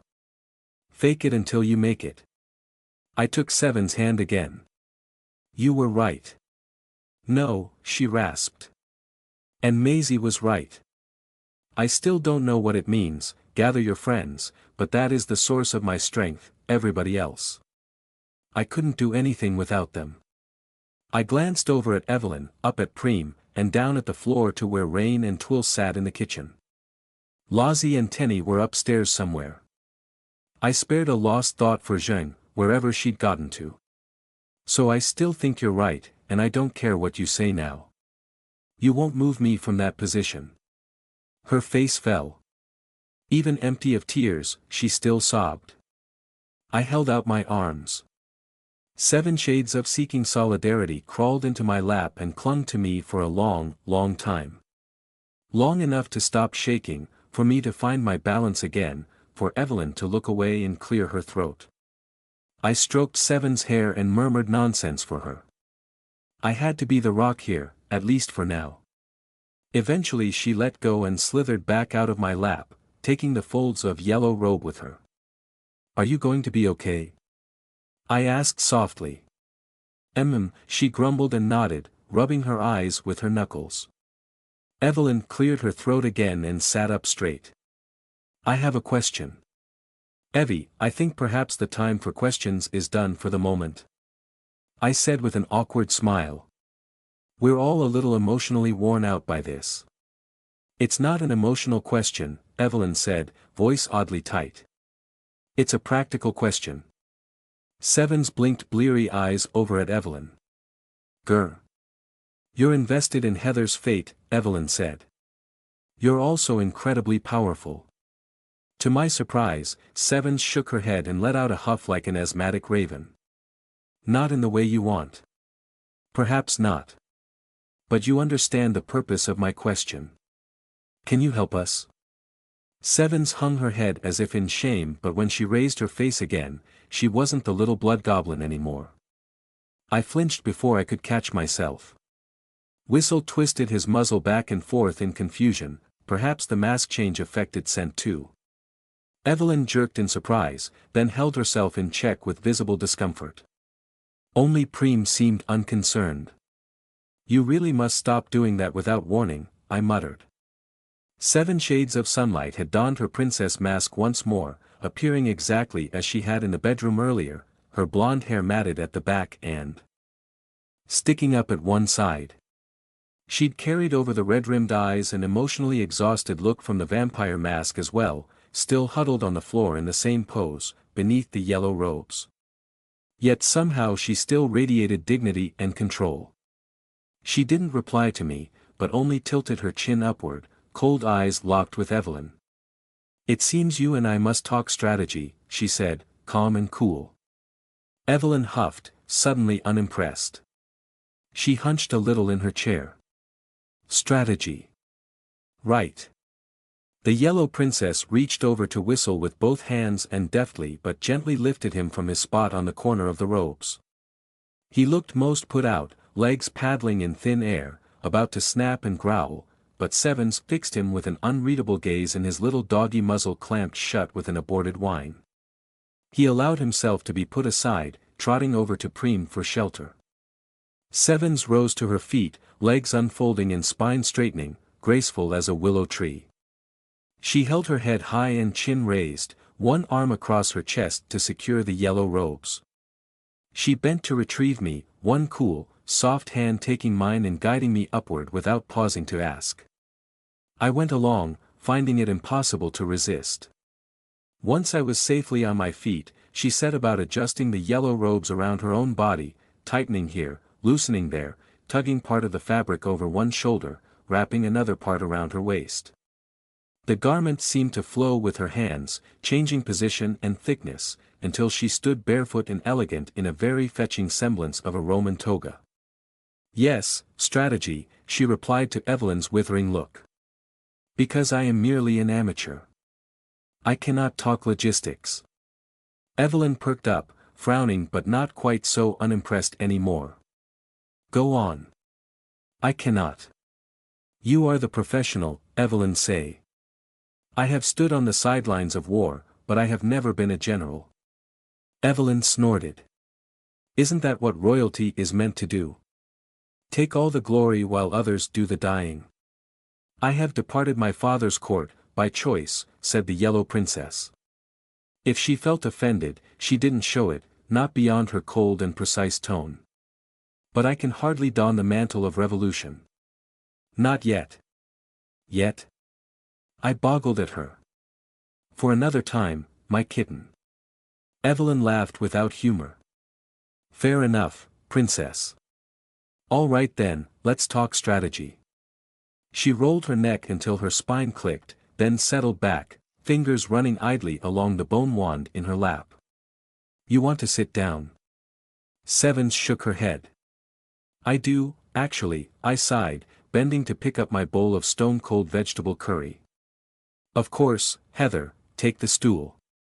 Evelyn waved her hand vaguely, still staring at Sevens. I didn't want to leave Sevens' side, but something about the way she held herself told me she was beyond contact at the moment, ritually distant, formalized. One arm over her chest, back straight and hard, chin high. Fiddlesticks to that, I whispered, then went up on tiptoes to kiss her on the cheek. She blinked and turned only her eyes to me, which made me almost giggle. She watched me the whole way as I bumbled over to sit down on the step stool with my disgustingly cold bowl of vegetable curry balanced on my knees. Do you know where to find Edward Lilburn? Evelyn asked. No, said Sevens. Can you find him for us? Sevens considered this for a moment. Preen took the opportunity to crouch down, gathering up her uniform skirts, and place a hand on Whistle's head. My currently preferred mask is technically agoraphobic, Sevens answered. It might prove extremely challenging. This mask would be more suitable, but I suspect you have better hunters at your disposal already. No. I mean, can you find him with your awe? Evelyn sighed with disappointed realization. You mean you can't? Masks only, Sevens confirmed with an almost apologetic tilt of her head.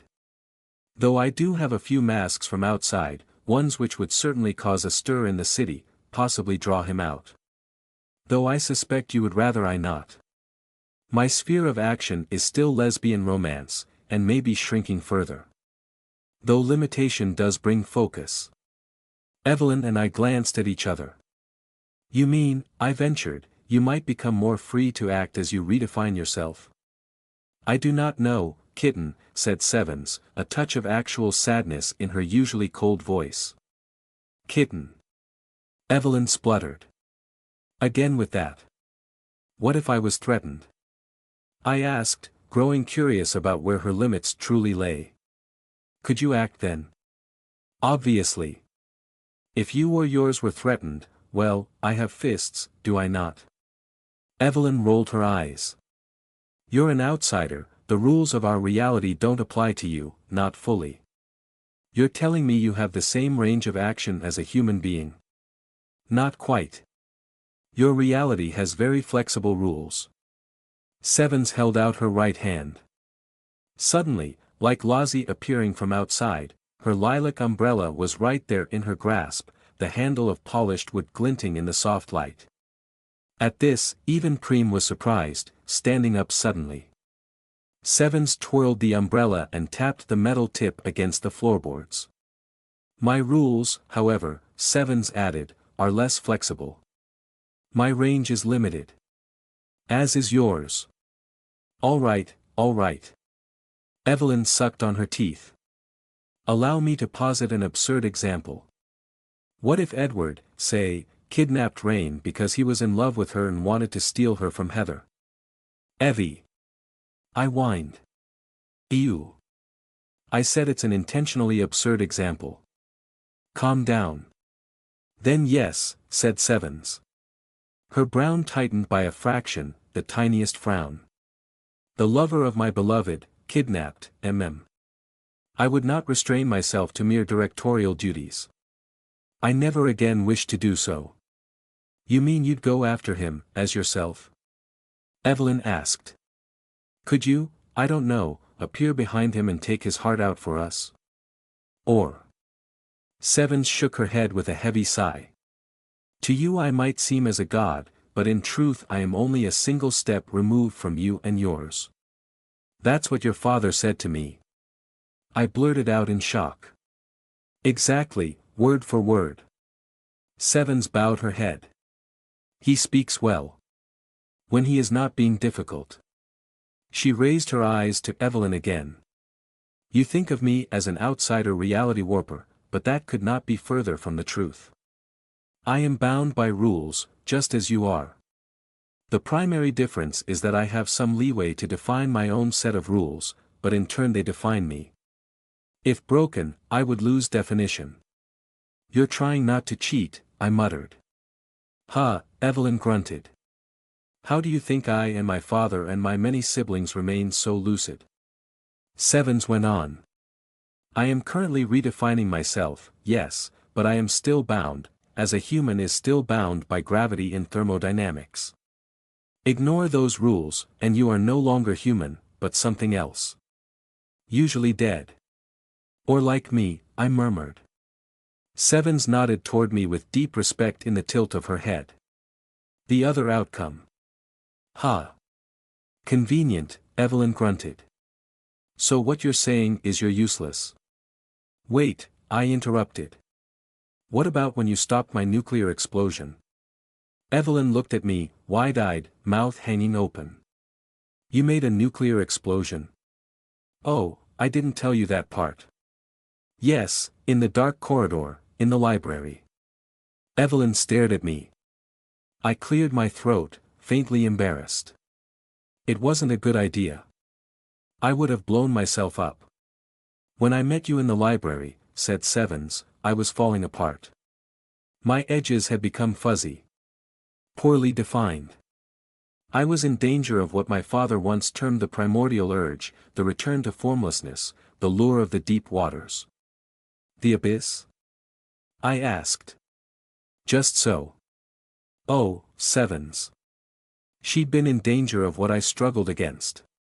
Less so than when I first returned from my journey through the deepest black, but the temptation was always there, the whispered promise of ultimate freedom in lack of solid definition.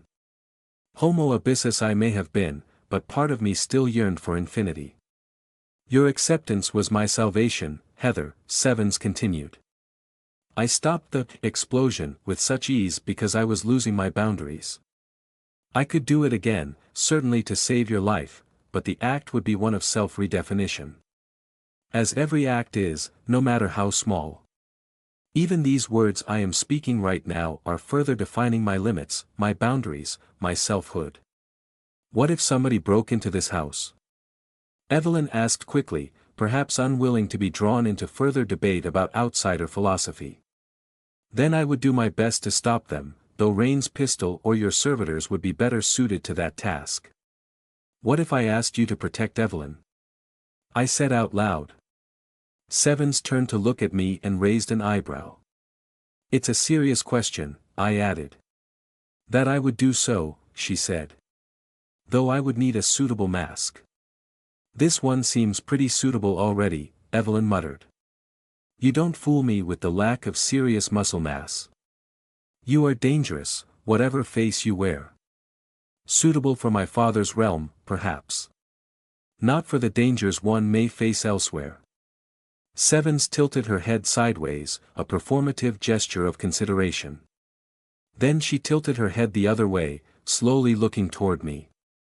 Yes, there is only one who is fully suited to protecting you, Evelyn.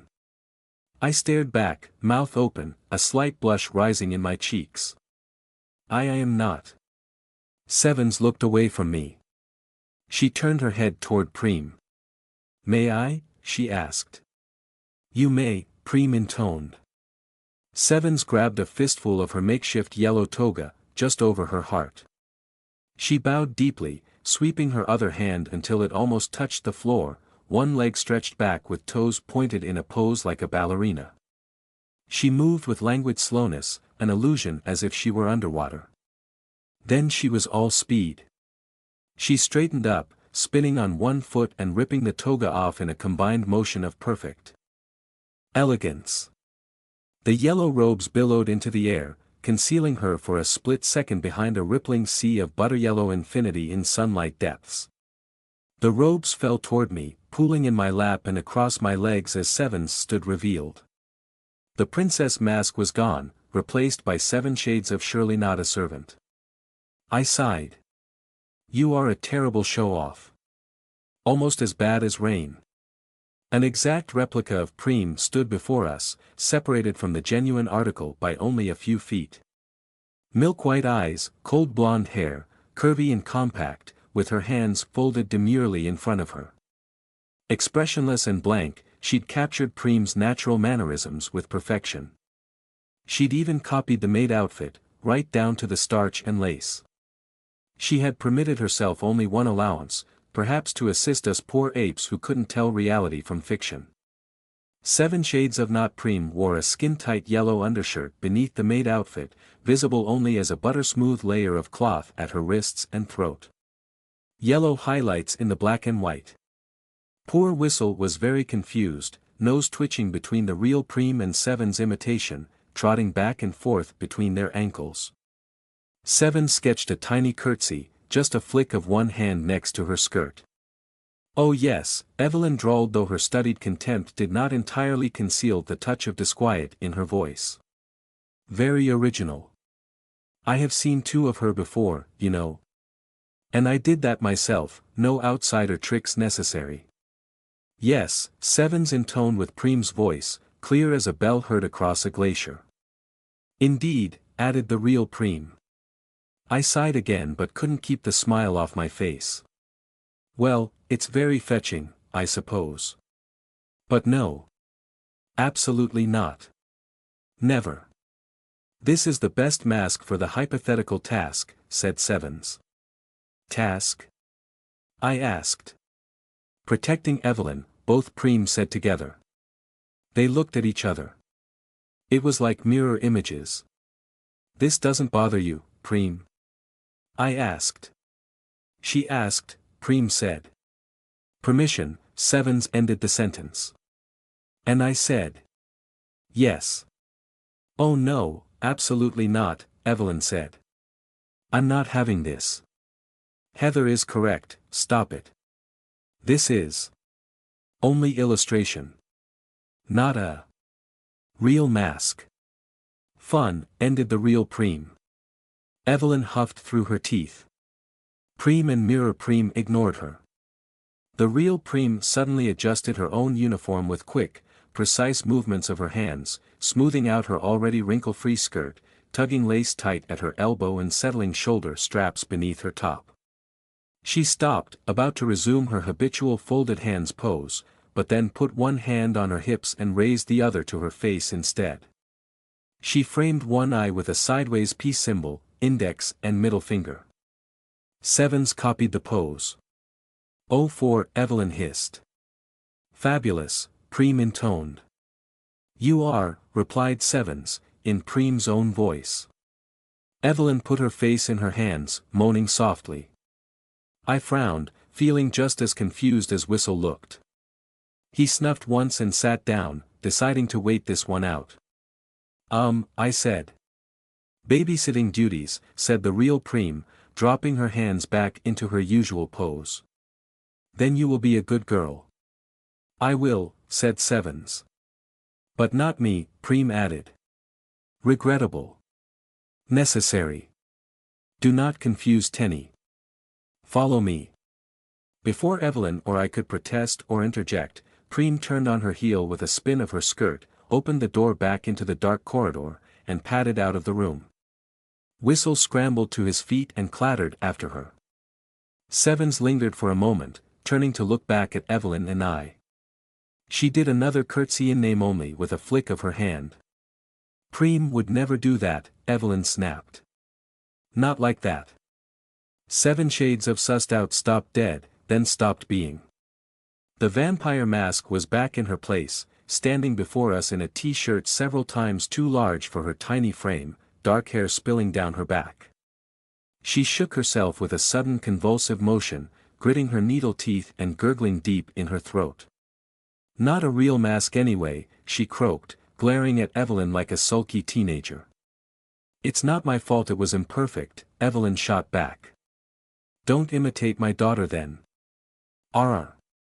Good girl, Preem intoned softly from the corridor. It was a call to arms. Yeah, Sevens groaned. I started to rise from my seat. Are you going to be all right? Do you want me to?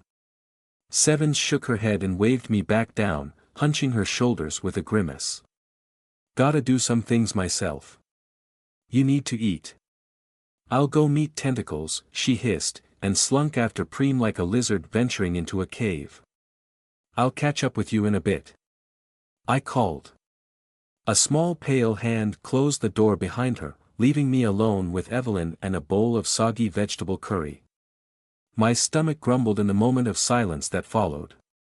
Evelyn and I met each other's eyes, but I was too stunned to speak. Evelyn shrugged, also at a loss for words.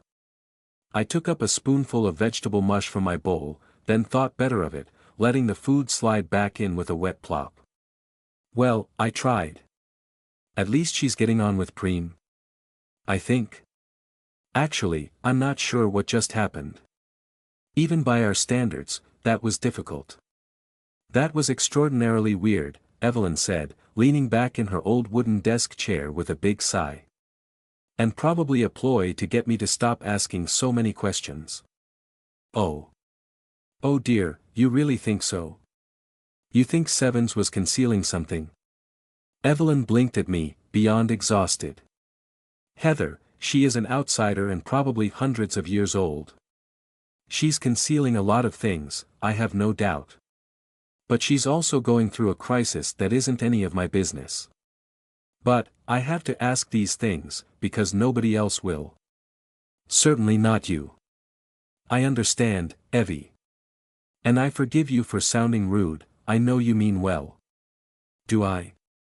Evelyn asked, then cleared her throat before I could answer, before I could think about what that might really mean. So, 7 shades of sunlight, your outsider friend, she can't help us find Edward Lilburn.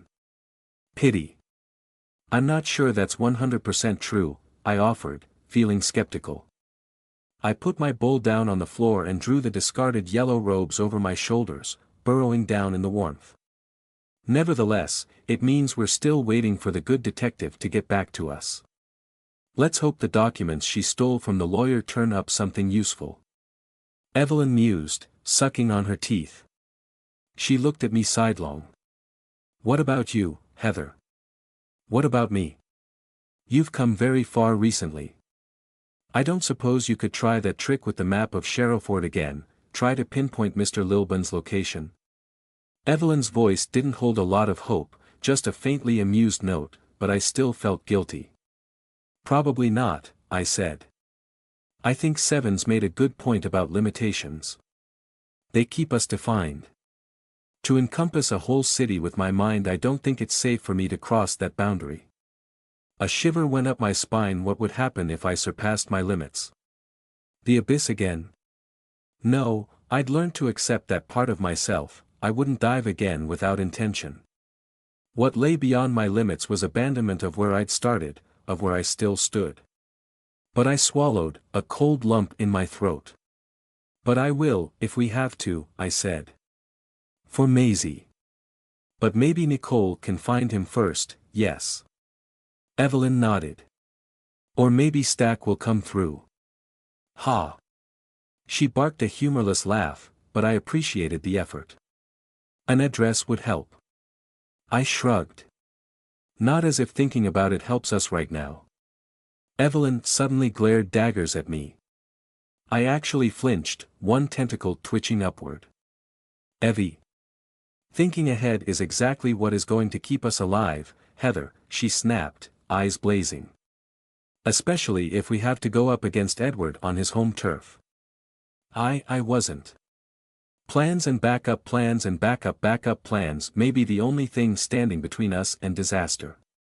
As she spoke, Evelyn gripped the stump of her thigh through her skirt, tighter and tighter. She didn't seem to be aware of it. Do you understand?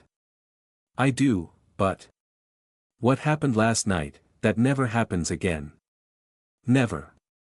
It won't. I blurted out, desperate to comfort her. I pointed at her leg. Evie, you're hurting yourself. What? Oh. She let go of her thigh, suppressing a wince. Evie, what happened last night will never happen again. The dead hands are gone. Alexander's ghost, whatever it was, it's gone now. Not good enough, Evelyn said, still scowling but not quite as angry. We should have had contingencies in place. I should have predicted everything that might possibly happen to you out there. Or Lozzie. It's not just you. We should have had the gate formula ready and adjusted for that weird grassland where she's storing her tin men, just in case you needed an escape route. Everything that happened to you could have been avoided with one tiny precaution, but we didn't take it. She snapped. We've been lax because we barely know what we're doing half the time. Well, not again. Evie, it's not all your responsibility. I reached over to take her hand. At first she tried to shake me off, but then I asked silent permission with my eyes. She allowed me to slip my fingers into hers. She sighed and shook her head, but she did squeeze back. It is my responsibility, she grumbled, because you might be a natural leader, but you're a shitty strategist. No offense. None taken. I laughed. What I am trying to say is that I should have insisted that you and Lozzie waited for me to set up the gate properly. You were so wrapped up in her, in what you were doing, in your crisis. I couldn't get through to you. I've told you before, I'm not good at doing any of this unrehearsed. I couldn't find the right words to make you stop and think for 5 seconds so I could. Evelyn broke off and huffed, tapping her fingernails on her bone wand.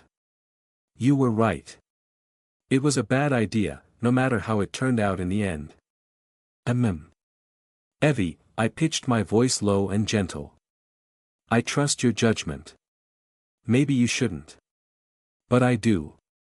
Evie, in future, if ever you need to insist that I stop a course of action, just say so. I can never find the right thing to say in the heat of the moment. She hissed frustration. You know that. Then say I insist. It can be our code. If you say that, then I promise I'll stop. Evelyn looked at me with a dark frown. Don't do that. What if I'm wrong? What if I get something wrong and get one of us killed? I laughed with the absurdity of it, then covered my mouth with one hand, mortified for laughing at her. Sorry. Sorry, I didn't mean in a moment of genuine emergency. If I need to pull Rain out of the jaws of a shark, I won't stop because you tell me to. Though I do hope we aren't going to meet any sharks. Me too. Evelyn tooted.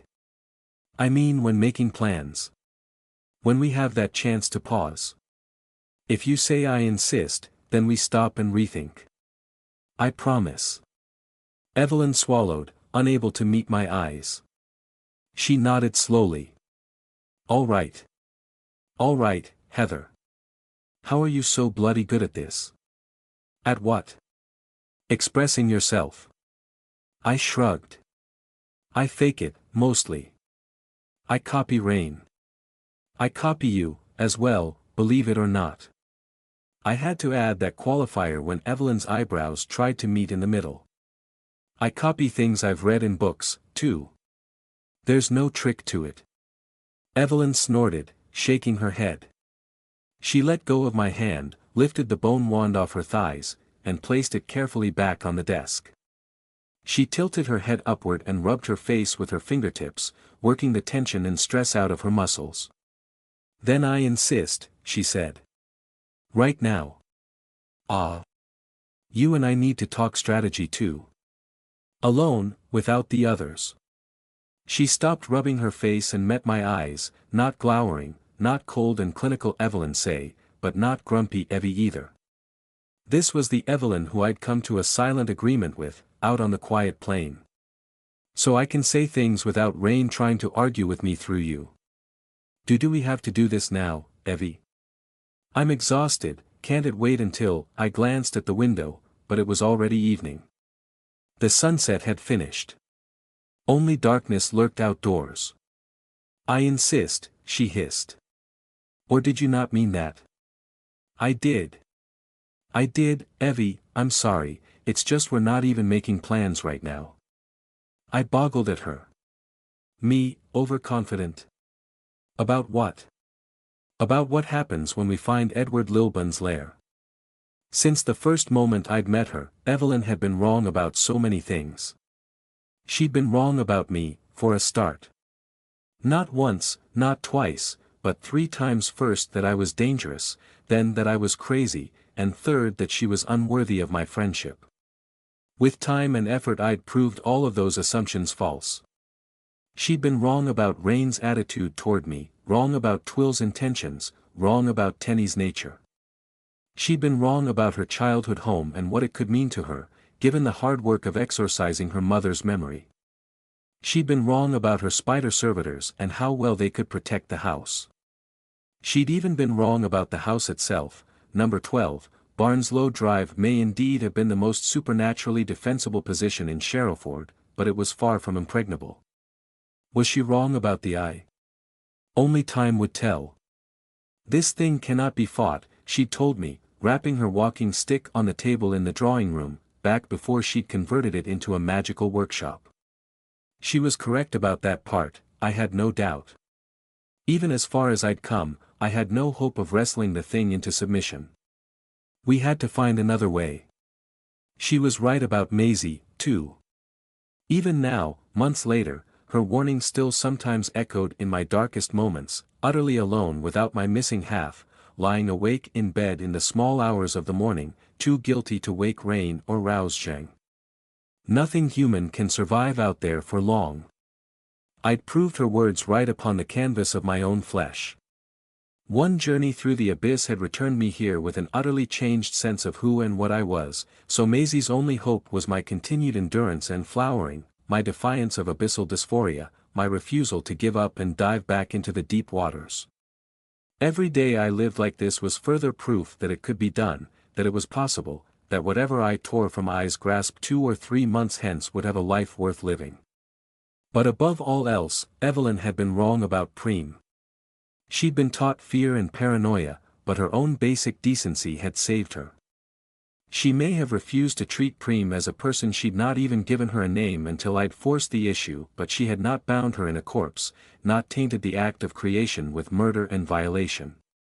She'd reacted with alarm and disgust when Preem had begun to show individuality, wearing her maid outfit and speaking out of turn, but with a little guidance and help, she'd refrained from stamping out the anomalous behavior. She'd allowed Preem to grow, which had in turn allowed her to grow. And she had discovered that the foundational aspects of her mother's philosophy were even more wrong than she'd ever imagined.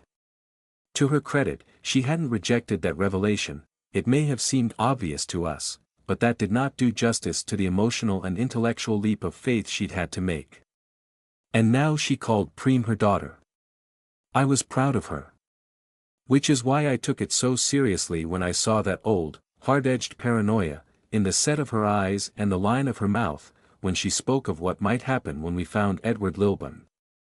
Evelyn was right about that as well. I hadn't given the subject a lot of thought. Locating the man was difficult enough. How could I be overconfident about that? I repeated her own words back at her. I've barely thought about it. Evelyn didn't reply. She stared down at me, trying to cultivate an air of professional detachment, the mature professor who'd heard a fresh student say something seemingly obvious but revealingly incorrect, waiting for me to catch up and stumble toward a retraction. She had the advantages of height and dignity, sitting comfortably in her circa 1950s wooden desk chair, while I perched on the step stool with voluminous yellow robes spilling over my knees, a bowl of cold vegetable curry on the floor next to me. Evelyn's face, soft rounded cheeks that had never quite lost all their puppy fat, eyes lined by stress and trauma but such a gentle sea breeze blue, nose small and neat, was lit from the side by the shaded lamp on the desk, casting her profile into crags and peaks of shadow, a reflection of the night beyond the small, high window in the back wall of the study. But she failed. We knew each other too well now, and I knew that wasn't really her. She couldn't conceal how much she cared. Beneath the act, the reality peeked through, concern and worry and fear. Her throat bobbed. "Evie." I prompted.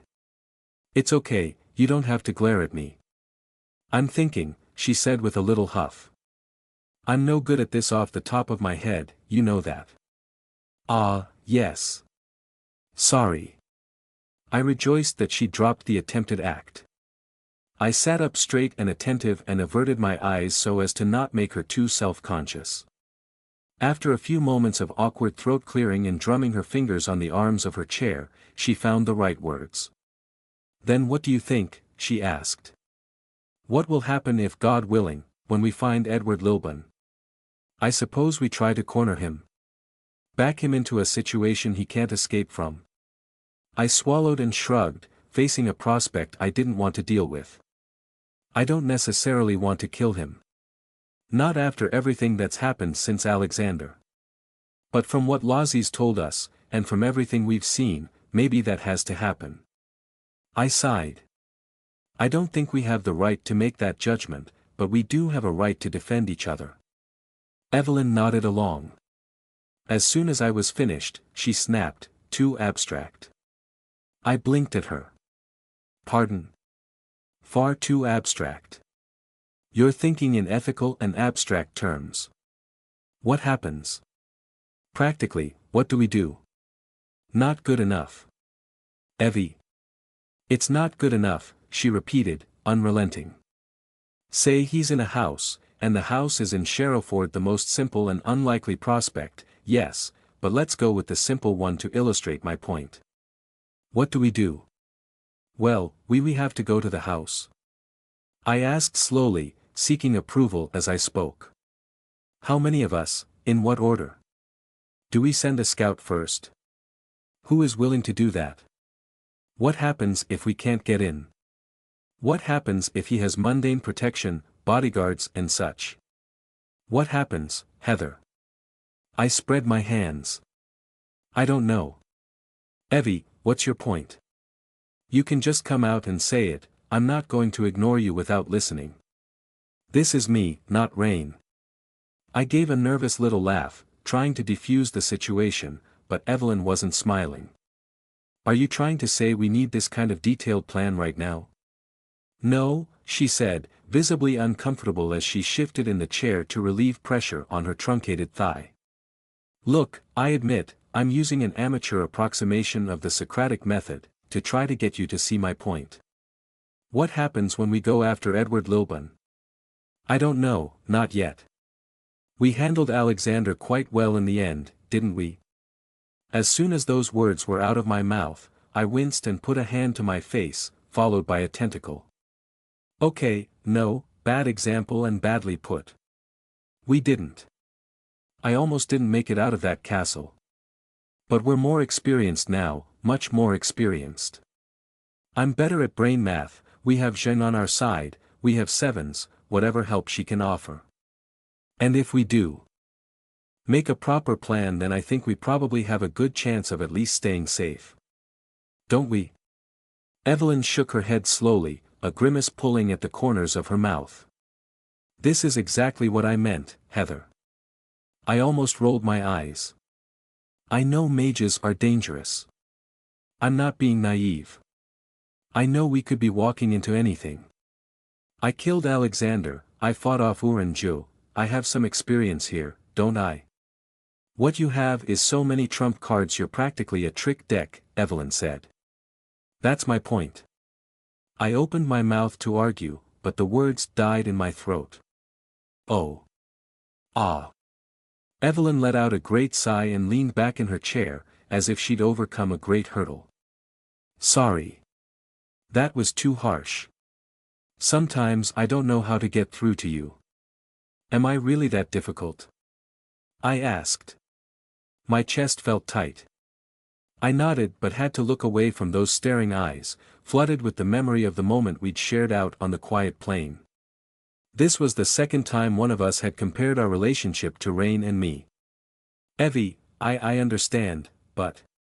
Heather, you just made the exact comparison that I was worried about. Do not mistake Edward for Alexander. Ah. Evelyn sucked on her teeth, looking away from me and up at the window, out at the night sky above the city. I didn't want to say this before. Didn't want to diminish what you did when you defeated Alexander Lilburn. I killed him, Evie. Call it what it is, please. When you killed him. She nodded quickly. It's a difficult thing, murder. Rain doesn't understand that, but I do. I know what it's like to kill a mage, when you have to, and when maybe you don't want to. She swallowed with some difficulty, struggling to put old pains aside. Evie, I said her name gently and reached forward with my toes, to touch the bee-socked toes of her single foot. She whirled back around to stare at me. Dealing with Edward isn't going to be like dealing with your mother. Exactly. Heather, now you've processed the act, I think I can say this. We got lucky with Alexander. I nodded along, a sad smile on my lips. We did, yes. No, she snapped all of a sudden. She slapped her hand on the desk, but the old piece of furniture was too solidly built, too sturdy for her anger to shake. She winced and pulled her hand back, clenching and flexing her fingers around her stinging palm. Evie. Evelyn stopped, breathing hard, eyes blazing. She swallowed as if she was forcing down a mouthful of gravel. Why, you're saying? He's dead, Evie. He's dead. I felt him go, I let go of his hands. She took a great shuddering breath and passed a hand over her face, trying to calm down, sagging back in the chair. Yes, okay, yes, whatever. I'm sorry. Don't be. It's okay. Evie, you have nothing to apologize for. Has Rain ever told you the whole story of how we killed my mother? How impossible it was to put her down? No, actually, I said, but I restrained myself from adding, but I would love to hear it. Morbid fascination gripped me. What did it take to kill a mage? Evelyn spoke as if she'd read my mind. Her eyes bored into me, deep in the shadowed pools of her sockets, as if from the bottom of a coal pit. It took everything I had, and more. Rain could not have done it alone, no matter how much she tries to shoulder my burden for me. All her violence was useless. The only reason I prevailed was because of the passenger in my head. Evelyn tapped her temple. The demon my mother put there, the one she was trying to bargain with, the one she was using me as a vessel for. I've told you before, it hated her as much as I did. It fed me ways to undermine her for months in advance. It shielded me from things I had no way to predict. It held my mind together with sheer force of will when I would have cracked otherwise. And you know what? Her voice was the raw scratch of broken metal. I shook my head, afraid to speak. Evelyn cut off with a clack of her teeth, slamming her mouth shut on memories that tasted of rot. Shaking with each breath, she stared right through me, at something only she could see. Hesitating only a heartbeat, I stood up from the step stool and went to her, trailing my yellow robes across the floorboards. Traumatic memories and difficult words did not make Evelyn any less awkward at hugging, but she didn't try to wave me off or shove me away. She fumed in embarrassed silence, but she did manage to take several deep, calming breaths. With an effort of supreme will, I kept my 2 tentacles off her. I didn't want to freak her out with invisible ropes of muscle touching her shoulders. She patted my hip and cleared her throat when she'd had enough. I stepped back, trying to smile for her. "I'm sorry," she croaked, then put her face in her hand, leaning heavily on the desk. "I'm sorry, Heather. Didn't think it would be that bad. I don't talk about this very often. I never, ever talk about the details. I can't. Evie, it's okay. You don't have to." She shook her head. "It's nearly summer, for pity's sake. 5 months since we all visited Sussex. I thought I'd gotten better, Oh, Evie." I reached out and touched her shoulder again, but very gently, watching for a flinch that never came. Nobody just gets over things like that, even when they don't involve terrible old mages who should have gone to prison. Evelyn tried to laugh at that one, just a snort of breath from her nose. "It's part of you," I went on. "For better or worse, and I do hope for better. You can't deny that, and nobody should expect you to. I certainly don't expect you to just get over it, or pretend it didn't happen. But if you don't want to talk about it, that's good too. I think." Evelyn shrugged, but her hand found mine, her maimed left hand, only the thumb and index finger intact. On the rare occasions that Evelyn touched other people, she never used that hand. The stump of her ring finger and her truncated middle finger lay across the back of my palm, holding on gently. "If you're going to stick with me," she grumbled, "this is what you've got to get used to." "I'm already used to you, Evie. It's just you." "That's what bothers me," she murmured, so quietly that we could pretend I hadn't heard. For just a second, her head tilted toward my arm, as if she was going to nuzzle me. I was frozen with shock. But then she stopped, or caught herself in the act, or thought better of it. She cleared her throat and nodded slowly, then gently waved me off herself. I took that as the signal to stop pressing, stepped back, and hesitated at the step stool. "Oh, sit down," she grumbled, blinking at me with exhausted eyes. "I'm not made of spun glass any more than you are. But you can always say something to me if you're suffering." She swallowed, just staring. She had to look away before she could nod. I finally sat down again. "Where was I?" she muttered. "We got lucky with Alexander." "Yes." She took a deep breath. "We got very lucky, Heather, but I don't think you understand why. Alexander was a young man. In, his 20s. He can't have been older than 26, 27, at the most." I nodded, thinking that was about right. Not enough time to build true power. "But Edward Lilburn? How old do you suppose he is?" "60s, at least," I said softly, realization coming over me in a slow wave of ice crawling up from my gut.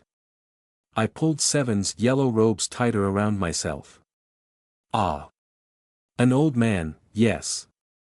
He may have been studying magic his entire life." Evelyn fixed me with that serious gaze again, the armor of a mage sliding down over her features. "From what you told me, that first time you saw him, he had a physical object, a goddamn device, to locate or bait the Noctis Macer. You remember that?" "Of course I do," I said. Bitterness rose in my throat at the memory of how we'd rejected Maisie's full message, by accident and misunderstanding. "That should have been impossible," Evelyn continued. "Then at that pub, he wore another man's face, remotely piloted. He laid a trap for us with Stack's little boy, he rode his own suborned, hollowed-out, pneumosomatic pseudo-servitor. I can't even get the control language correct for the servitors my grandmother built. We have no idea what we could be facing when we set about trying to corner him, but I'm not confident." "Do you think he could be a more powerful mage than you?" Evelyn snorted with a burst of derisive laughter. "I am standing on my mother's shoulders, regardless of how I feel about that. And she stood on my grandmother's shoulders.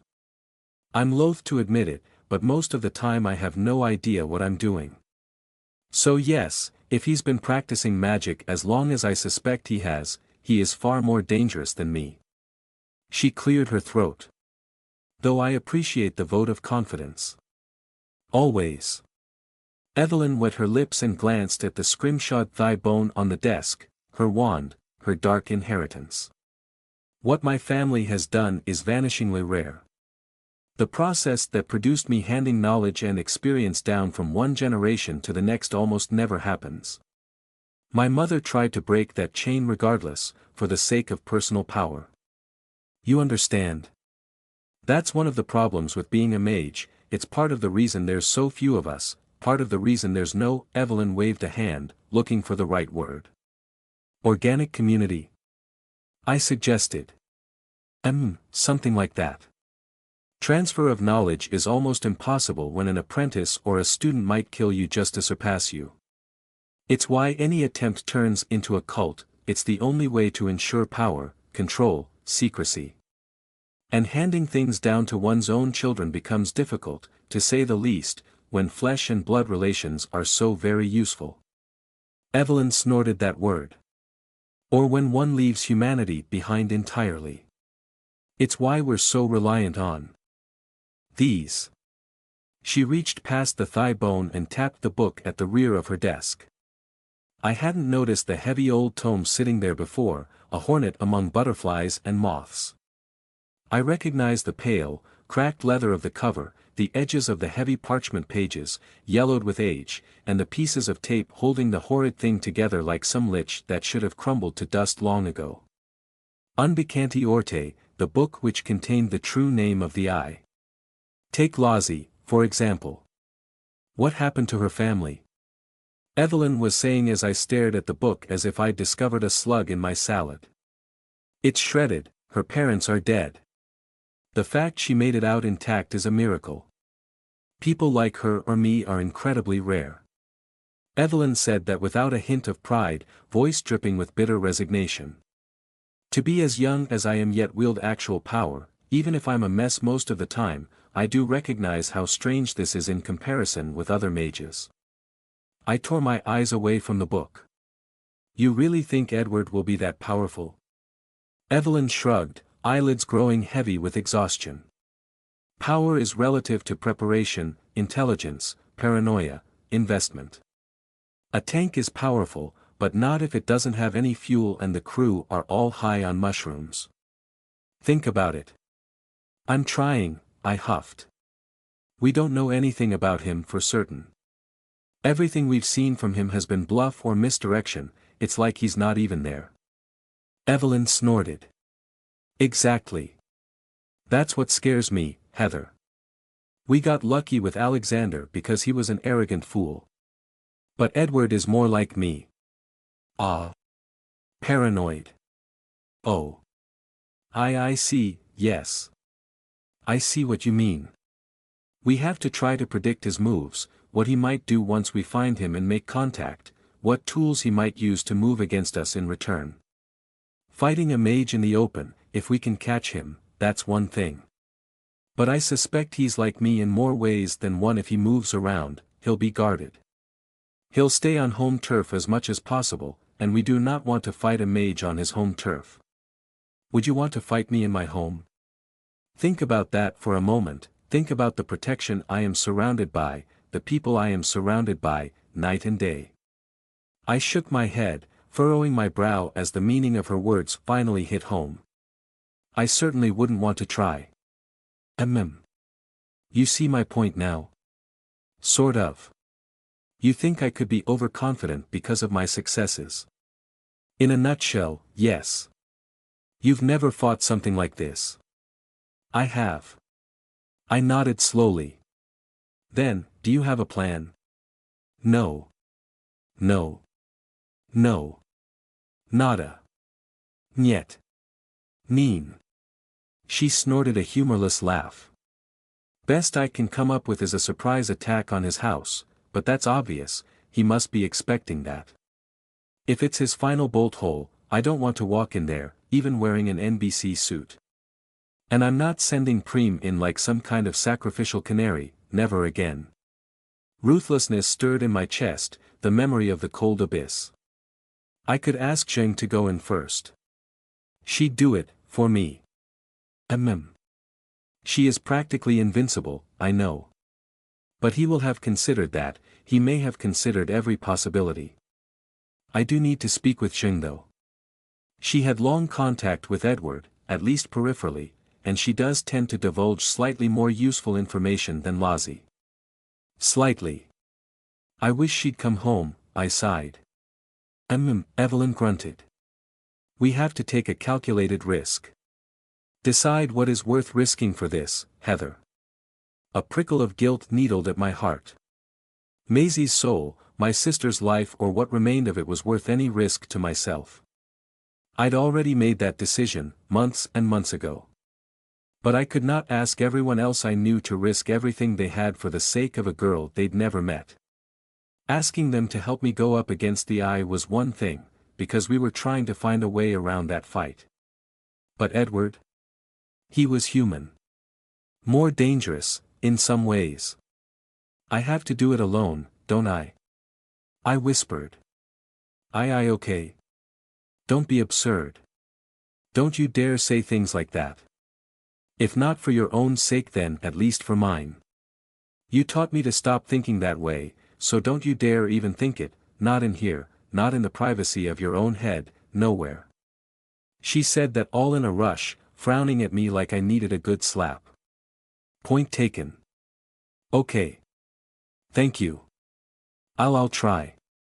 You better, she hissed, then drifted off into silence, sighing to herself. I took a deep breath and tried to marshal my tired intellect, still running close to empty even after all those long hours of sleep. Reluctantly I retrieved my bowl of soggy, cold curry from the floor and mechanically fed myself a mouthful, just to have something in my belly. Evelyn watched without comment, perhaps thinking along with me. Or perhaps she was feeling queasy about the cold curry.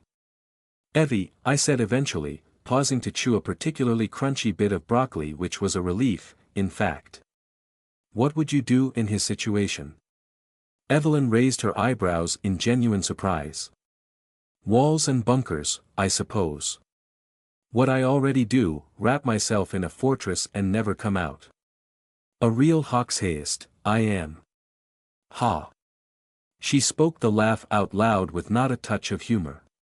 Pardon? I blinked at her, totally lost. Sorry. I've absorbed too much nonsense from Rain over the years. My point is, I'd probably be even more cautious than him.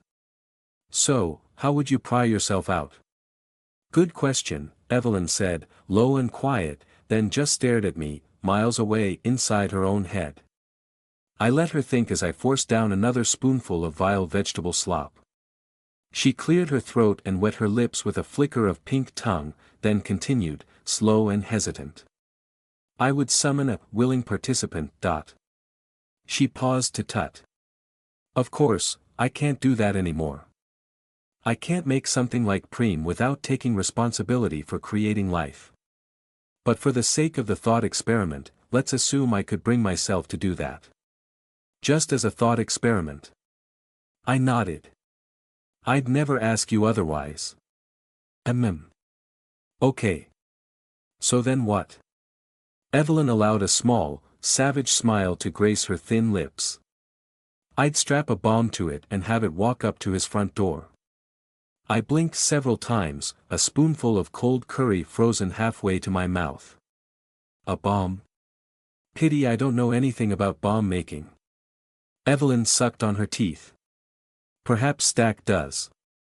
Getting the materials would be hard enough, but maybe she could help with that too. Wait, Evie, you mean an actual bomb? Not magic. A bomb. Evelyn snorted, leaned back in her chair, and ran her fingers along her scrimshawed wand lying on the desk, staring at the symbols carved into the human thigh bone. Yes, Heather. A bomb. A bomb. I am talking about blowing a mage to pieces with an improvised explosive device. Don't worry. She sighed and deflated again. Even if I was willing to drag some poor soul from the abyss just to make it commit a suicide bombing, which I'm not anymore. There's two problems with that plan. One, it'll attract attention from the secular authorities. Bloody right it would. I squeaked, then put a hand delicately over my mouth. Pardon my language. But, yes, the police would be all over us. Quite. Let off a bomb in rural England, big enough to take out an entire house, or warehouse, or wherever Edward is hiding, and make it look like what? Terrorism. Being a mage does allow a certain leeway to sidestep legal issues, but I'm quite sure the state could destroy me for mundane crimes if it wanted to. Yes, please, I said, nodding with relief. Let's not make bombs. Please. I don't think I could deal with that. Evelyn stopped running her fingers along the thigh bone, picked the wand up, and lay it back across her own thighs. The naked bone shone yellowed and old in the lamplight, inches from the end of her stump beneath her skirt. I wondered, and not for the first time, where that thigh bone had come from.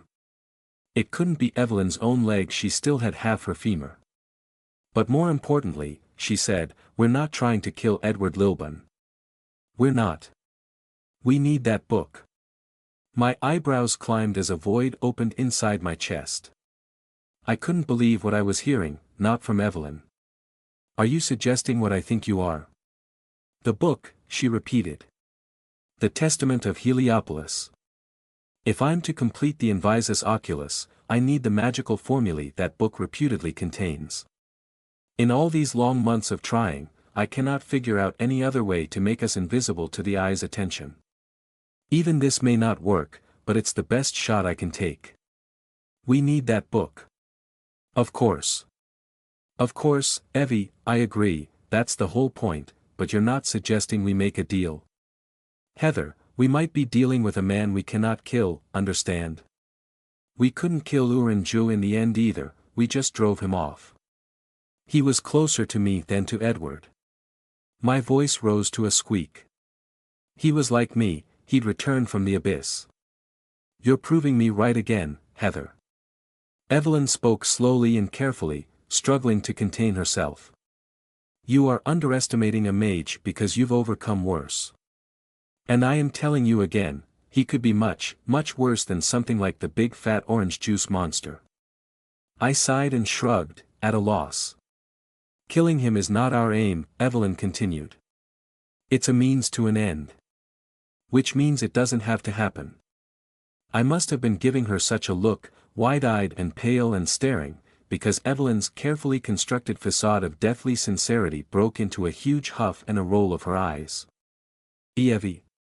Don't look at me like I've been replaced with a pod person, she snapped. I laughed without humor. Can you blame me? You're the last person I expected this from. You're suggesting we do what, exactly? We already tried talking with him. Don't you remember what happened in that pub garden? He was vile. Of course I bloody well remember, Evelyn grumbled. Don't get me wrong, Heather. Don't think I've gone soft in my old age or something. I want him dead. Him and every other mage even aware of me and my you and Rain and Preem and the others. Us. Aware of us. But priorities change. He's not worth risking a single hair on Preem's head, if that can be avoided. I couldn't keep the stunned incredulity out of my voice. You're suggesting we make a deal with him. In return for the book. Evelyn let out a slow breath and squeezed her eyes shut. She was just as disgusted by this notion as I was. If I could cut off his hands and take out his tongue to render him harmless, I would, she said as I privately shuddered at the memory of Zheng ripping out a mage's tongue, and the time she'd almost done the same to Kimberly. No magic without logos. But I think that may be a little optimistic. If you say so. Edward Lilburn is dangerous. But so am I. So are we. He probably does not want to fight us any more than we want to fight him. We may be able to take advantage of that. That's all. I shook my head in disbelief, cold vegetables turning to poison in my stomach. But he wants Lozzie. He can't have her, Evelyn hissed. That's not the kind of compromise I'm willing to make. Well, good. I said. Evie, do you really believe all this? You think we can end this without having to kill him? Evelyn stared at me for a long, long moment.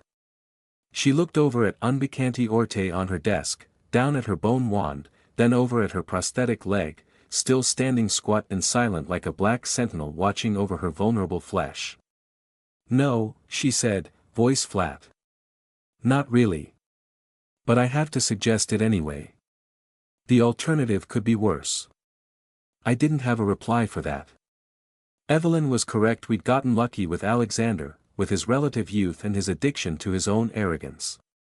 She was, in the end, the only one of us who had fought a mage at the peak of their powers, and won. I shoved another spoonful of cold curry into my mouth. We're going to need all our strength, I muttered. Speaking of which, my left hand is still missing. Your left hand? Zheng. The following 4 days were slow and awkward in the extreme. So many loose ends, with no way to tie them together and no scissors with which to snip them off, neat and contained. But at least I was home, though I'd brought the outside back with me. My squid skull mask, so impossible and beautiful in its metallic glory, sat on the table in the magical workshop, as if waiting for my return, watching us from dark eye sockets. Every day I went and ran a hand over that smooth gray surface. I even settled it over my head a couple of times, staring out through the eye holes on an alien world. But I always took it off again and left it where it lay. I didn't need it on Earth. Not yet. Later, I whispered to it. Or to myself. Zheng did not return that night after Evelyn and I had our strategy talk, though I lay awake in bed listening for the telltale sound of the back door. Nor did she show up the following day, or the night I finally slept like normal, or the 3 days after that. Several times I stepped out into the back garden, hoping to find a pile of decapitated squirrel corpses on the patio. At least then I'd know she was out there. But I was always disappointed. My eyes kept scanning the top of the garden fence in hope that she'd suddenly vault the boundary and come striding back into my life. Hey, Heather, I'm sure she's all right, Rain said to me one time, when I was standing and gazing through the window in the utility room. She knew what I was pining for, what I was worried about. She put her arm around my shoulders. She's just kinda irresponsible, you know. I hope you're right, I murmured. Hey, Jen can handle anything. Rain cracked a grin for me. You told me she technically fought a building when you first met.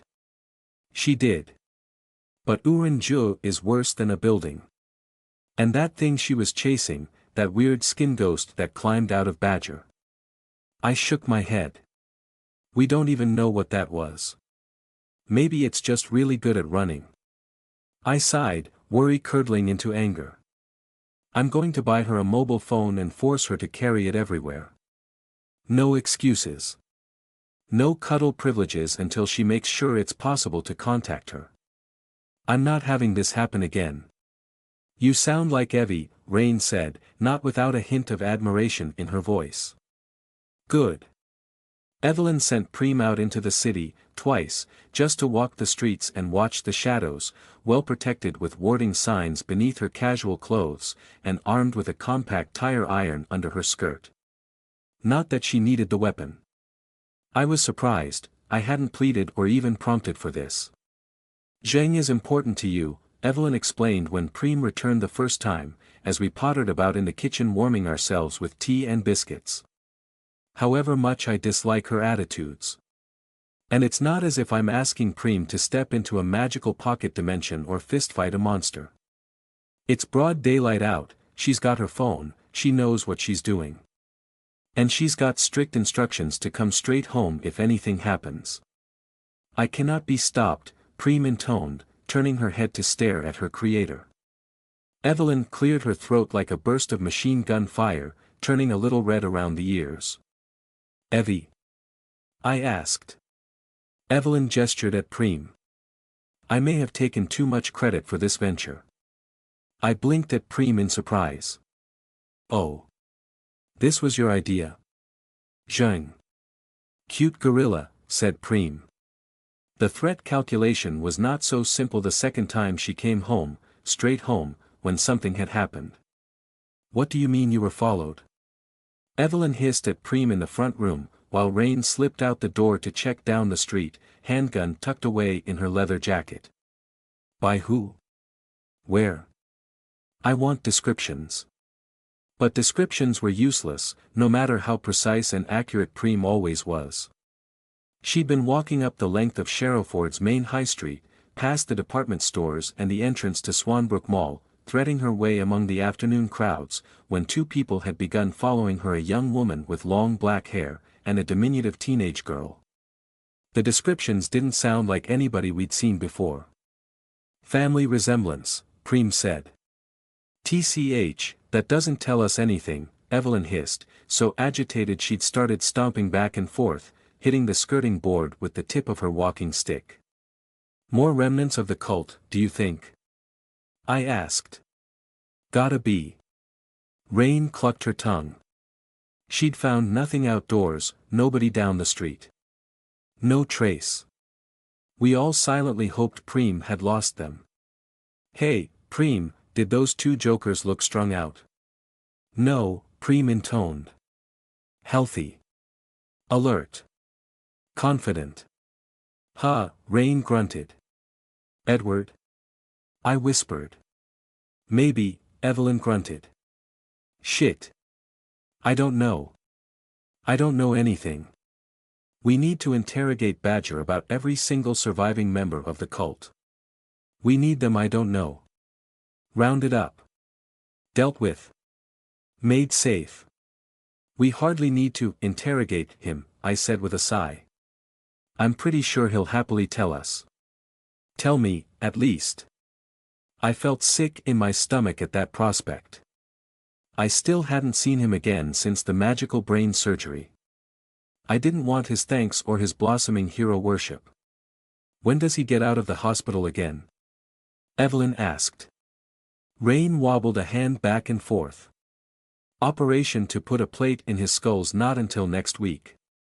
Gotta plug that hole we made before they can let him out, you know. Seemed pretty lucid when I took Sarika to see him yesterday. I could ask him, if you want. Get a list, names, descriptions, all that. Lie to him, Evelyn said with a decisive nod. Tell him Heather wants the names. I resisted an urge to groan and sit on the floor. I said it before and I'll say it again, we can't send all those people 10 more of them. If they're still alive, Evelyn said. If they're still alive, I echoed, trying not to sound irritated. We can't send them all to the hospital with trepanation wounds. That's going to draw attention. Even if I can do what I did, all over again, 10 more times, my stomach clenched up at that idea. 10 more staring contests. No, I can't. We don't have to help them all, Evelyn said. We just want to stop them hunting us. I'm not sending Preem out again. You send me nowhere, Preem intoned, standing by the kitchen door. Evelyn shot her a look, eyes hard, jaw clenched. I am putting my foot down. You don't go out. Not alone. None of us do. The same rules I've always lived by. You send. If you go out, I go with you, Evelyn spoke right over her. I will follow you, I will bloody well hobble along. The whole way. She held the doll demon's blank, milk-white gaze, level and serious and burning in both cheeks. Preem did not go looking for Zheng a third time. Evelyn was right though, however painful and awkward it was to admit the conditions we lived under. The remains of the Sherrowford cult were still out there, I haunted and desperate to deliver what it demanded of them me. I had a way to help them, in theory, but no way to contact them until Badger was out of the hospital, until he could form a bridge back to the horror of their hounded and tortured existence, and let them know there was a way out. And Edward's men were out there too. God alone knew what he was up to. So we began to settle back into an uncomfortable routine, with Rain escorting me to and from university, Preem going everywhere with Evelyn, and Lozzie unable to leave the house. Nicole Webb, our very own supernatural private eye, called Evelyn twice every day, to check into Radio Base Camp. As Rain put it, the documents she'd stolen from the offices of Edward's lawyer hadn't amounted to much yet, but there was so much more to sort though. Evelyn told her to keep digging, assured her she was on retainer for as long as it took, and reminded her to call twice every single day. Yeah, I heard Nicole affirm the instruction over the phone, as it lay on the table so we could all hear. Just in case there's a picture of a skeleton in here.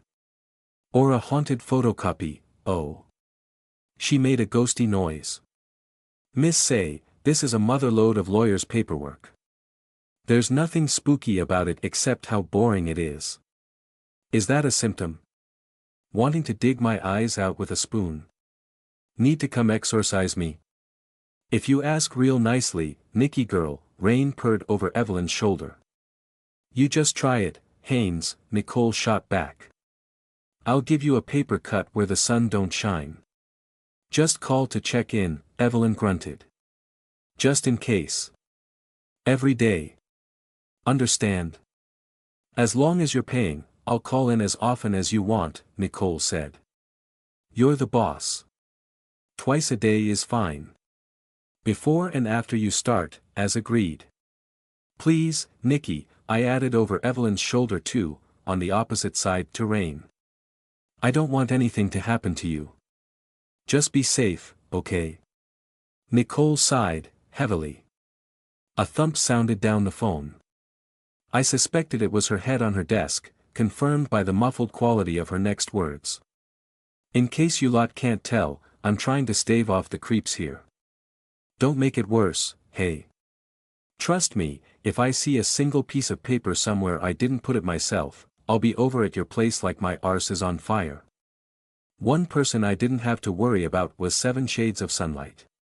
She settled in surprisingly quickly, perhaps thanks to Preem's adoption of her cause, or maybe it was down to her nature as a narrative chameleon.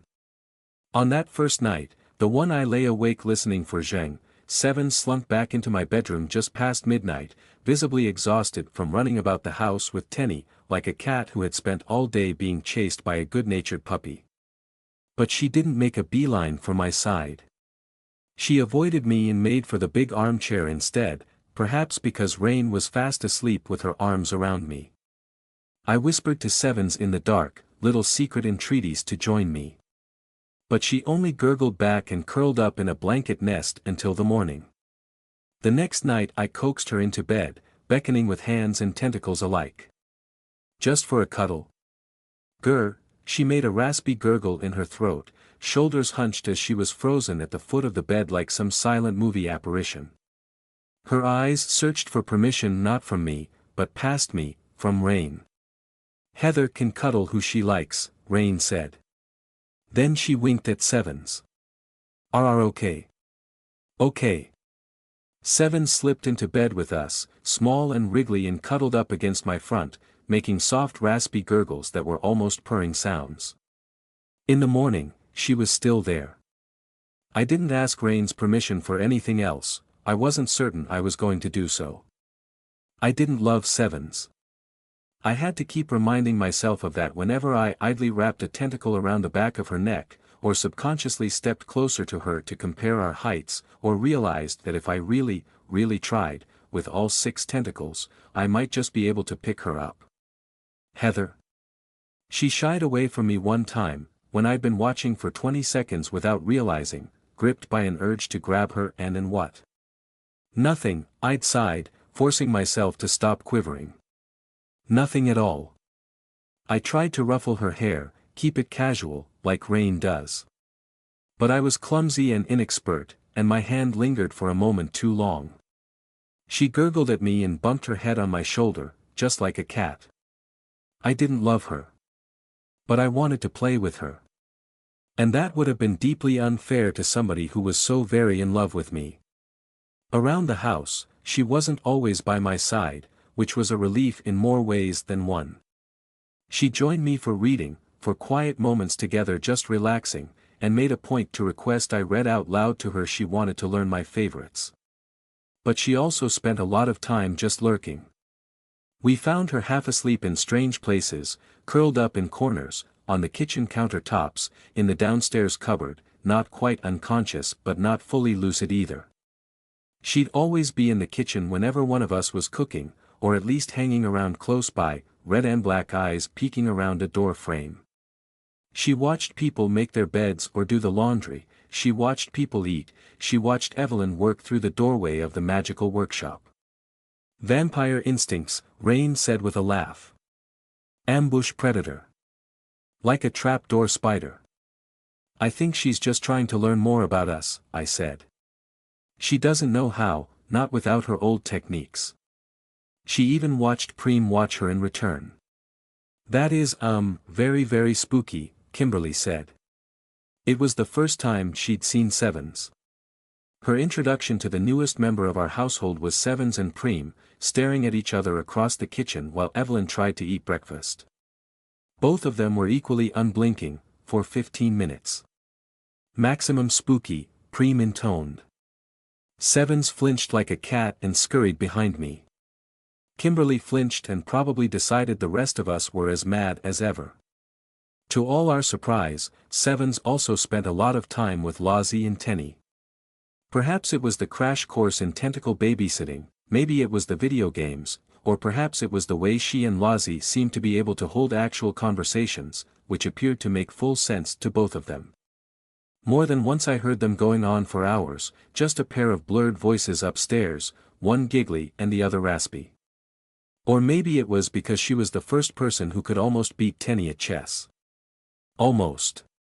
Rain and I witnessed them play, on the 4th day after my return from Carcosa. Tenny actually had to pay attention, her usual distracted style could not prevail against Seven Shades of Strategist's lightning-quick decision-making. With great, staring concentration, Tenny eventually won every game, but only with all her tentacles whirling about as if the motion helped her to think. Silly vampire good, she trilled. Sevens, to her credit, didn't seem to care about losing. Vampire stuff, she croaked, showing all her teeth. Good at counting. Evelyn wasn't laughing when she found Sevens under her bed. I'm sorry. I'm sorry. Ah. Sevens screech rasped, arms over her head as Evelyn chased her out of the room and into the upstairs corridor. It was comfy, I didn't mean anything by it. It was comfy. Evelyn's shriek had already brought everyone else running to witness the moment Sevens sprawled against the far wall, Evelyn looking like she wanted to run the blood goblin through with her walking stick, but I'd already been in Evelyn's bedroom, and I just sighed at the whole thing. We'd been about to keep our promise to each other. 5 days after our strategy meeting, we'd been all set up to watch some cartoons together, just the two of us, with Evelyn's laptop perched on the bed. Evelyn had been explaining in a very roundabout and obviously embarrassed way that what we were about to watch was technically for children, but I didn't mind, and then we'd heard the sniffling snore from beneath the mattress. And now it was all thrown to the wind in a near melee in the upstairs hallway. Tenny appeared and threw herself into the middle, though to protect Sevens or protect Evelyn, none of us were quite sure which. The air turned into a whirling mass of black tentacles. Rain tried to pick Sevens up. Sevens made a sound like a drainpipe, and I later learnt that she bit Rain's shoulder, though not aggressively, just gently, for comfort. She didn't break skin. Kimberly took one look out of her bedroom door and closed it again. She's only protecting her new friend. Lozzie protested. It was comfy. Sevens rasped into Rain's shoulder, clinging on like a koala. She is being a very good girl. Lozzie said. Tenny, good girl. Good girl. Tenny fluttered. I only hung back for as long as I did because I was so disappointed. I'd really been looking forward to watching cartoons with her, and now Evelyn would be in a foul mood, even when this misunderstanding was dealt with. I hung back by her bedroom window, bathed in the orange of early evening, and I was about to step forward and help resolve the altercation, when I glanced out of the window, down at the garden. A fox was sitting in the grass. looking right up at me. A big, sleek, healthy fox.